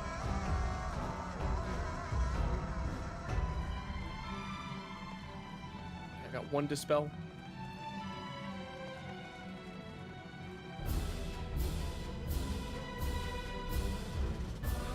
anyone else that could volunteer to do Dispel for this? I have saved plenty of light curtains for this very occasion. Cool. So that means you can Dispel, right? I'm also number 3, if that's okay. Oh. No, if you're a tank, don't worry about it. Crystalline Dispel. Okay, cool. The reason we need the Dispels is when the lightning orbs go out, she also places 4 buffs on herself. We need to dispel all 4 of those buffs. There's going to be 3 of those blue-looking buffs and 1 that looks like the purple lightning zigzag thing. Right? We need to get rid of all of them. Right? For everyone that she has, it's just going to be ridiculous damage. Just as soon as lightning orbs happen, make sure that you either reflect, use a light curtain, and then get to dispelling, or get to a safe position to stand, and then just dispel until you don't see any more debuffs on her bar. Or sorry, any more buffs on her bar. That will happen twice during the run. Super Chess. The way Super Chess is going to work, she will cast an ability called Queen's Edict, but unlike the normal mode, she'll summon a bunch of pawns around the edges of the field with a bunch of numbers on them. They will move that amount of spaces, and then they will do their thing, right? The east and west pawns will move first, and then the north-south ones will move second. The only thing I'm asking you to do is to make sure that when you see the safe tile is going to be a glowing, illuminated tile that's either on the alpha marker or the Charlie marker, right? This mechanic is going to be safe tile relative. What that means is wherever the safe tile spawns, that is now going to be our new north for that mechanic, right? So if the tile that lights up and gets really bright is Charlie, we want to be as close to the alpha side as we can get, right? We want to get away from the Charlie marker, away from the safe tile. We want to start with as much distance as we can. From that point, I'm going to take a look at all the pawns around the edge of the field, and I'm going to let us know which walls are safe, which ones are dangerous, right? It is going to we're always going to try to go to our right-hand wall, relative to where the safe tile is. So, for the sake of explanation, let's assume that the A marker, which is right behind the queen turret, is the safe tile, right? If that's the case, the right wall is going to be this Bravo column that we go up. This is going to be the right wall column. If I say that the right wall is dangerous, this whole column we can't step on, we can't start on it, right? Or we can't walk up it, right? We're going to have to make sure that we walk up that 1 and 2 column. Same thing, if Charlie is north, it'll just be flipped, right? The Delta column will be our right wall, and if Delta is no longer safe, we'll use the 3-4 column to move up. Right? If the back wall is dangerous, right? So if Alpha is the safe marker, Charlie will be considered the back wall, and we don't want to be on this row, right? So we'll be on the 2-3 row, and we will move up the Bravo column since that wall is going to be safe. There is a pattern where potentially both walls can be safe or where they can both be dangerous. Please pay very close attention to the number that you are assigned with Queen's Edict. Now, your number is going to be determined by your force march, your essential Queen's Edict march, right? Remember, in the normal mode, she has the debuff she gives out to you, and you have to move that many tiles, right? You're going to get 2 of those buffs. Don't worry about the 2 separate buffs. I want you to look at both of them, and I want you to add the total number of steps up, right? So if you get a Roman numeral 2 and 4, right, add those up, it's going to be 6. If the Roman numerals escape you, on those icons, you should see dots as well. You can count the dots, right? So 4 dots, 2 dots, add it together, that's going to be 6, right? If that's the pattern you get, or if those are the debuffs you get, you're going to be a 6. You could potentially get either a 5, 6, or 7 for total steps, right? That is how I'm going to place your starting tiles, right? So if you hear something like, both walls are safe, 6s in the corners, 7s to the left of 6s, and 5s north of 6s. Let's just say that that's the call, right? The corner tile is always going to be the one in the bottom right-hand corner. I will always call the corner tile as the bottom right tile. Otherwise, I will say, like, black tile south of 2, or the black tile right of 2, to the right of the 2 marker, right? Remember that all of these calls are going to be based off of where the safe tile shows up. And then I'll call which column we walk up. We're going to walk out our first debuff, right? You'll see the dots above your head. It'll show how many steps you have to take. You're going to walk that many steps, and then you're going to stop. As soon as the dots disappear, you're going to stop. We're going to get frozen in place. The pawns are going to do their march. They're going to do another attack. If I called everything right, nobody will get hit. And then we will walk our final dots all the way to the safe tile. If you somehow got placed on the wrong tile to start with, and you get this blob marker, this black and red like blob thing above your head, that's the do marker. Don't worry about it. If it's the second motion and we're all going to the save tile, die in the save tile, get resurrected in the save tile. You don't want your re-raiser to proc outside of the save tile. All right? That mechanic will happen twice, and just pay very close attention to where I'm placing people. Make sure you count your proper total steps, make sure you go to where I tell you, and then please be aware where everyone is moving, because if you move up the wrong column, you could potentially end up getting beat by something, and that could be the end of it. Relentless 2. So instead of putting this 2 marker above my head, I know I'm going to be the second tank buster. I'm just going to put the triangle above my head. For second Relentless, if it's cursed, I'm fairly familiar with all of the really bad patterns. So I'm probably going to say just stand on the triangle, follow the danger Dorito, something along those lines. Like come over here, follow the Dorito, follow the triangle, like, I'll be jumping, right? The first phase of the attack will be a knockback from the center. It's about a 1 tile length, give or take. It's a little bit less. It's just like the knockback we saw from the shield pattern from Queen's Guard. Right? It's the same dash and everything. We want to get knocked back towards the edge of the field, and we want to get knocked away from the Queen's slash and from the orb that the Knight's going to punch. And then immediately afterwards, soldiers are going to tether, and the ones that aren't tethered are going to be safe, and she'll do another cleave. So just be very aware. Keep an eye on the triangle at all times. If you have to focus target me so I'm in range and I'm not like blipping out of existence, make sure you do that before we start the fight. Right. Everyone should have shell. As long as it's over 10 minutes, we're good. If you have shell 2 over 10 minutes, stand in front of the purple line. We're going to get started here. Double check that you have food. Make sure you have pots at the ready. Make sure you have lost actions at the ready. Aether shields, if you have 8 charges or more, depending on how the fights have gone by this point, keep your Aether shield slotted. Tanks should have a second Aether shield in their holster. The reason we do that is if we make it to Soften Rage, we need to reslot Aether shield. So when I say reslot Aether shield, you're going to open up your holster. After using a charge of Aether shield, you're going to open up your holster. You're going to immediately grab your new Aether shield, slot over your current Aether shield. It will reset the cooldown, and we will do it again on my call, or essentially before your first Aether shield runs out. Right. By that point in time, we would have used Healer LB3, so if tanks are still alive and it comes down to Soft and Rage, after we reslot Aether Shields, feel free to use Tank LB to help mitigate too, because there's a lot of damage going out that last phase. Healers, if you follow the old, well not old, but if you follow the current healer holster, and you have no idea what Banner of Solidarity is, essentially after or during Lightning Orbs 2, you can slot it in. It's a healing buff, right? The way that you activate it. Alright, let's see. Make a countdown now.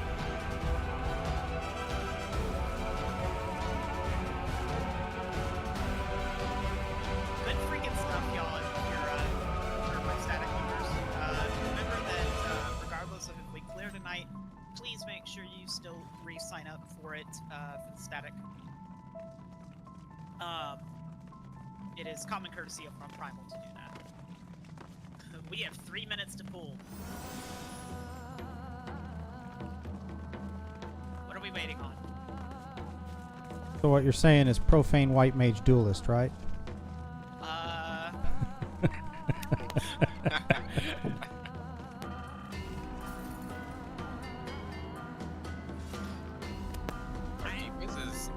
is with the duelist, because of all my runs, I've never seen damage this high before. Well, also look into second damage too. I'm not even sure. I don't have like ACT up right now.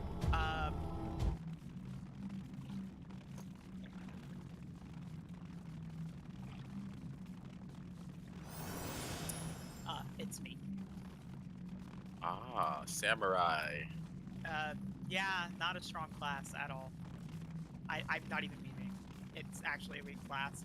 Like, I'm surprised at how low my damage is today. So the news, I'm guessing the duelist is number 1 then. Yeah, obviously they do double damage. Well, more than double damage because they have double stats. Come on.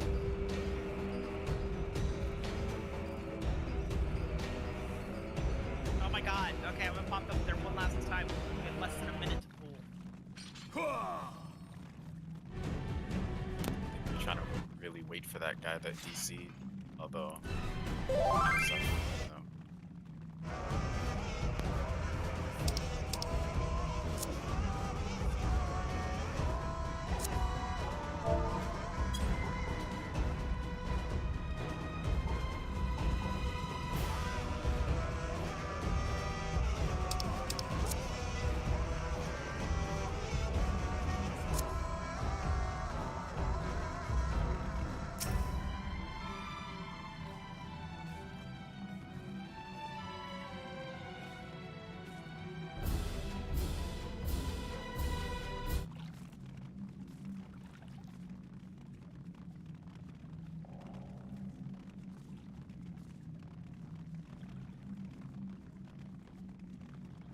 They're giving us our 30-second countdown now.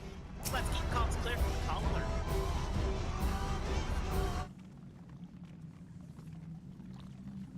Very first mechanic is going to be a super raid ride.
Fives to the right of the 4, 6s to the 4, 7s to the left of them. We are going up the D column. If you have a big angry marker, step backwards. Alright, you are finishing your movement now. Go directly to the safe square, regardless of if you're dying. Go directly to the safe square. Stand in the safe square if you're dying. I got that.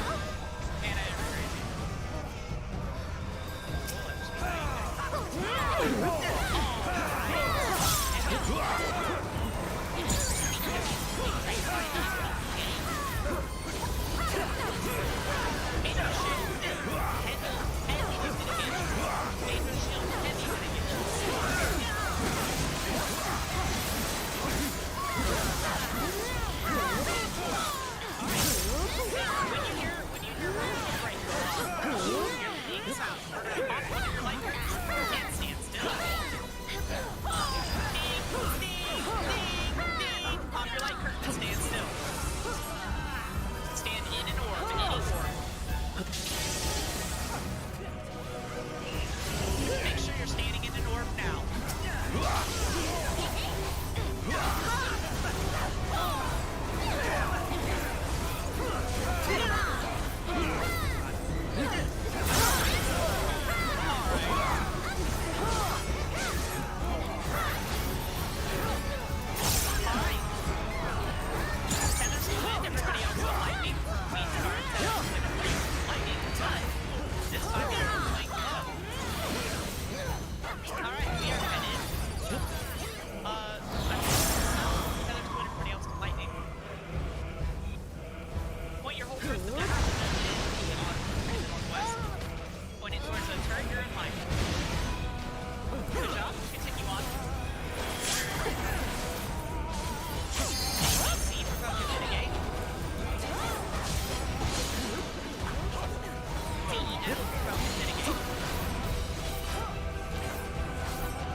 Standing.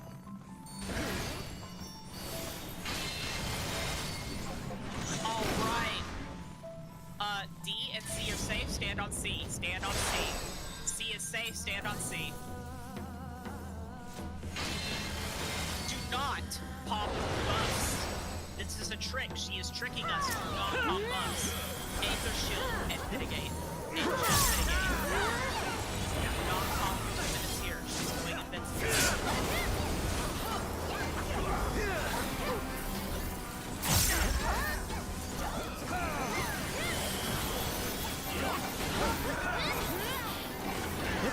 Super Chat 3 happening now.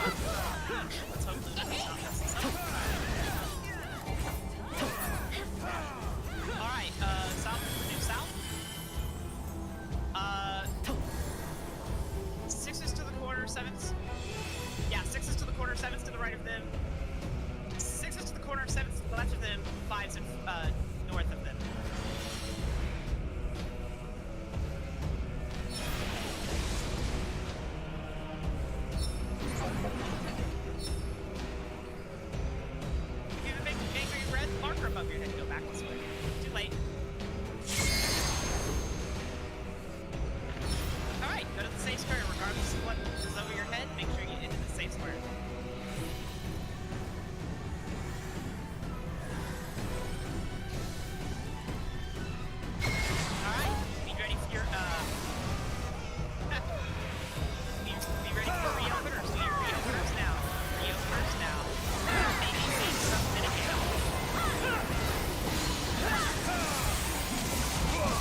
Tethers to small. Get up against the blue, you can knock back in. Get up against the blue. Tethers to small, fails to large. Keep moving, circle around your ball.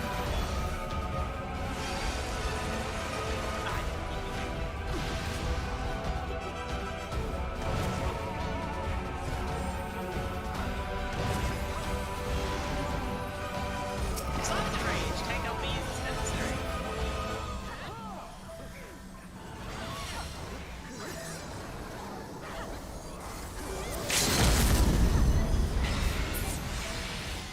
Congratulations on your Nice. Good freaking stuff, y'all. Good stuff. I was gonna die to that rate quite fast. I didn't know when you use the GCD, it puts your light curtain on cooldown, so I didn't get to use it and I died. Light curtains are, yeah, you should always pay attention to her limit break bar. But good stuff, y'all. Good stuff. So let's go up to the other column. Listen to them be happy. Come on up.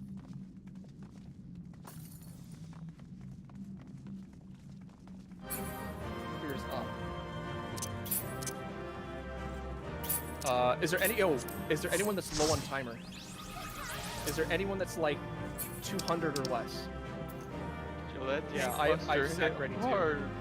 That lady got hands. Yeah. So, Lydia.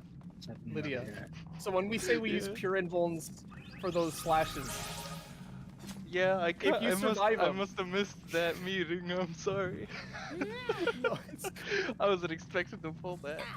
By the way, Juliana, here we go. the tank busters get these stat.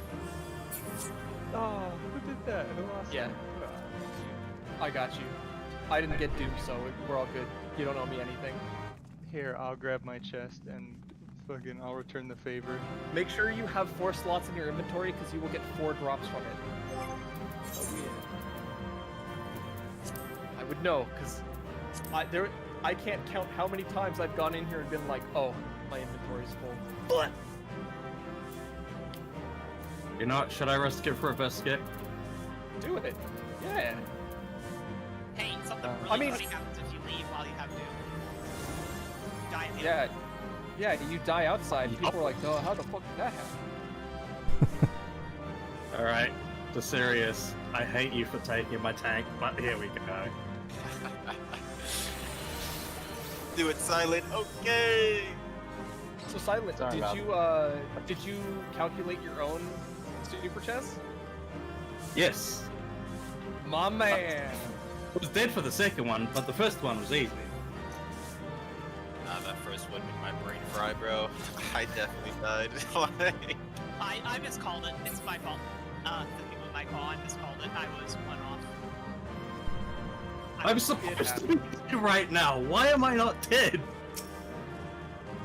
You didn't get Doom. The passive of the tank pure is Oh. 50% chance not to get Doom. I died to the only normal mechanic in the fight. I survived all. Yeah, I survived all the savage stuff and died to the normal mechanic. Does anyone still Oh, have I've sack got it. plotted? I've got a sack on right over here. Yeah. Over on I. I got a sacrifice. We need to. Okay, here. I got it. Thank you. Because I've seen Lexin in a lot of runs. I don't know if this is his first or whatever. I'm getting him up regardless. No dude. I was waiting on Lexin to tell me what their timer was before I sacked them. Do we have any Lost to Rise left? We didn't have that many healers to start with, right? Yeah, we had like 1 per alliance, with the exception of Bravo. So I'm a force timer. Yeah, man. I was a force timer at 1.2. Oh man, I hope we have enough to get people up. I'll burn my sack to get that and get my food. Anybody left on the ground that has sack or rise, or have we gotten all of those? I have a sacrifice. Who is that? Copious has a sack. Breaker Copious. Breaker Copious, I'm gonna sack you. Make sure you pick up your loot and then go sacrifice. Oh yeah, easy. I didn't even get to him. All right. Oh, by the way, usually we take a photo in front of the tree there. So I'm gonna. Man, usually we get everyone up for that though. I don't want to walk over there until everyone's up. But afterwards, we're all gonna go head over to the Stoneman Enclave in Genova, and we're gonna do our dog walk. We're gonna do our ceremonial dog walk. Hey, Scene, how's it going? We just cleared. Third time is the fucking charm. We just cleared Delebrum Reginae Savage. 7th time's the lucky one. I'm going back from Aether to Primal Same now. here. The entire run, not one of my re-raisers procced. It was amazing. I failed on 5 re-raisers. I was like, that's fucking awful. Knuckle gave me a weird response one night because I was just like, I don't know, man. 70% chance is a lot, but 30% is also a lot, you know? And he's Dude, like, but, I went but 70 5. is more. I'm like, Yeah. right, but 30% is still a lot. That is a lot, yeah. I had it and I still failed. Yeah, fuck. But yeah, I was went I was from screaming almost in my head. today. I had 3 failed re-reses and 1 successful one. Today and yesterday it was like 70% chances that I rolled good on. Mugen, do you still need your loot? All right. It doesn't Right, look like we got any more ways to get people I'm up. gonna sacrifice You know what? Mugen. We're gonna take our picture with our legends on the floor here. Come over here. Yes, legend Do shipping not, is my do favorite. not. I don't want anyone to take this as like, haha, funny. No, I just don't want to leave them out. I like it. It just feels wrong to me that we have a picture taken and they aren't here. I have my lost Before they sacrifice ready. time out, yeah. Anybody who wants to be up for the picture, I got you.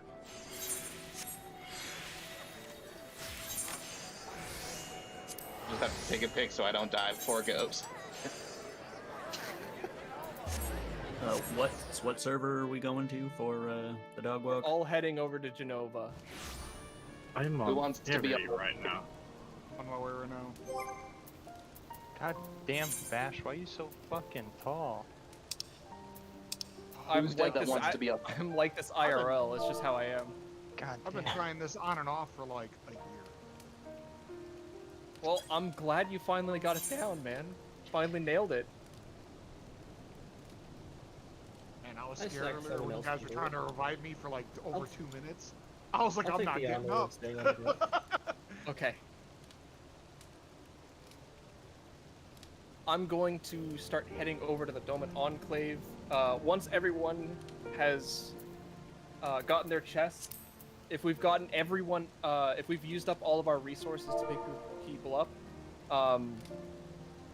if for those of you who are new and you couldn't get your loot, I'll give you I'll give you the Save the Queen minion if you don't have it. I promise.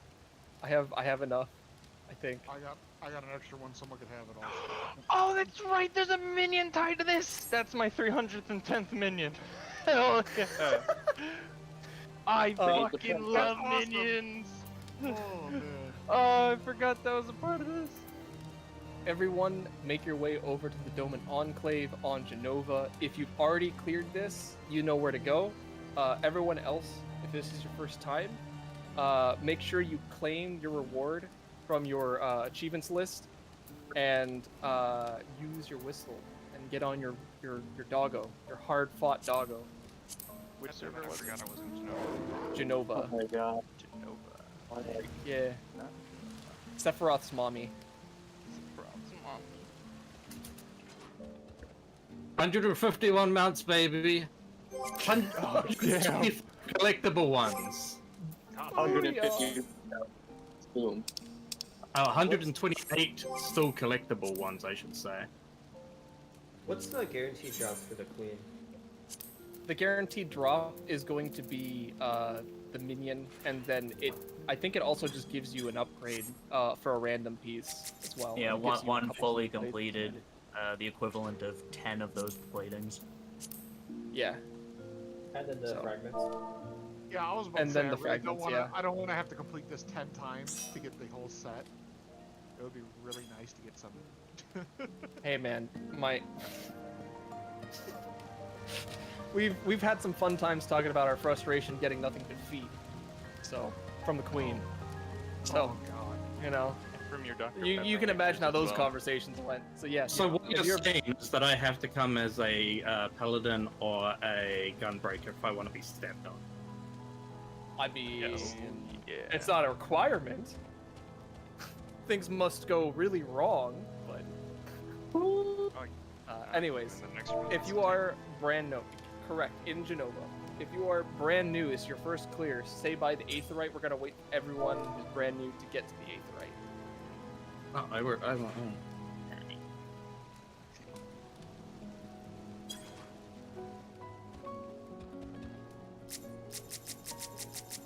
Yes, teleport to the Dome and Enclave, make sure you're on Genova, that's where the party's happening.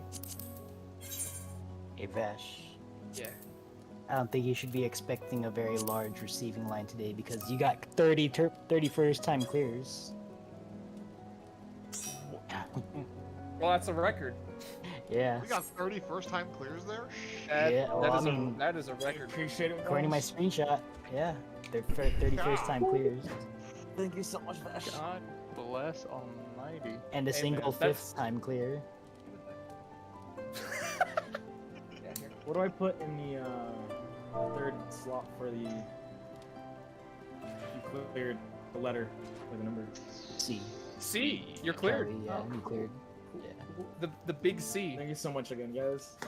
No, I just have to prog this to Munch to get 5 no deaths in a row so I can get my 55. I'm gonna be real with you guys. Like when I posted all of those scheduled runs in the upcoming channel, I was just like, man, if one of these don't clear, my heart gonna hurt.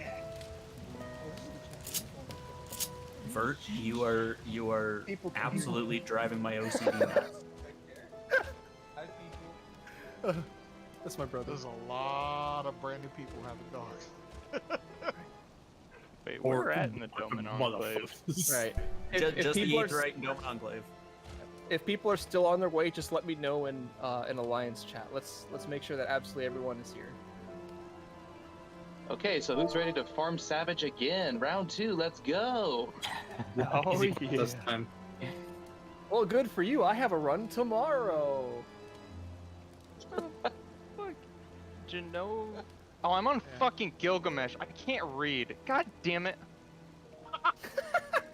Fuck me. I'm sitting here. I'm like, I don't see anybody. To be fair, that's exactly what Gil right now, would if do. you're in Genova right now, the entire Aetheryte's like covered with servers. Yeah, it's Like, am I missing something?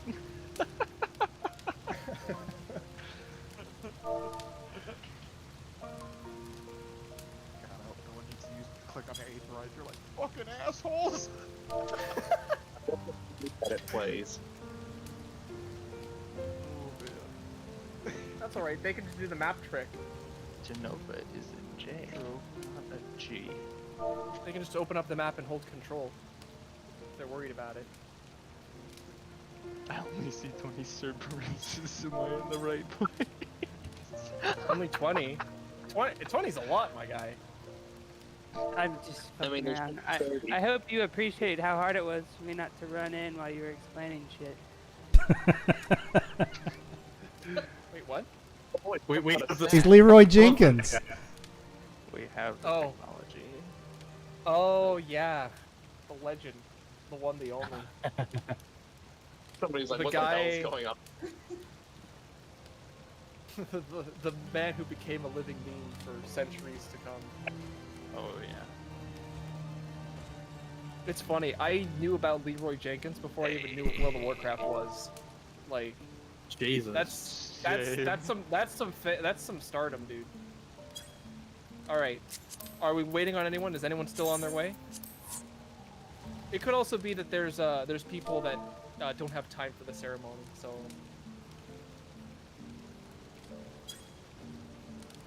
All right.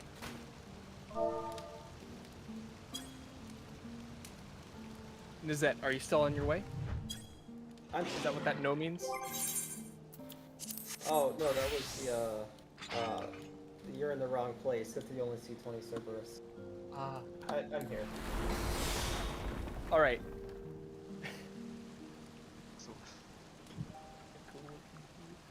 All right. So here's what we're gonna do.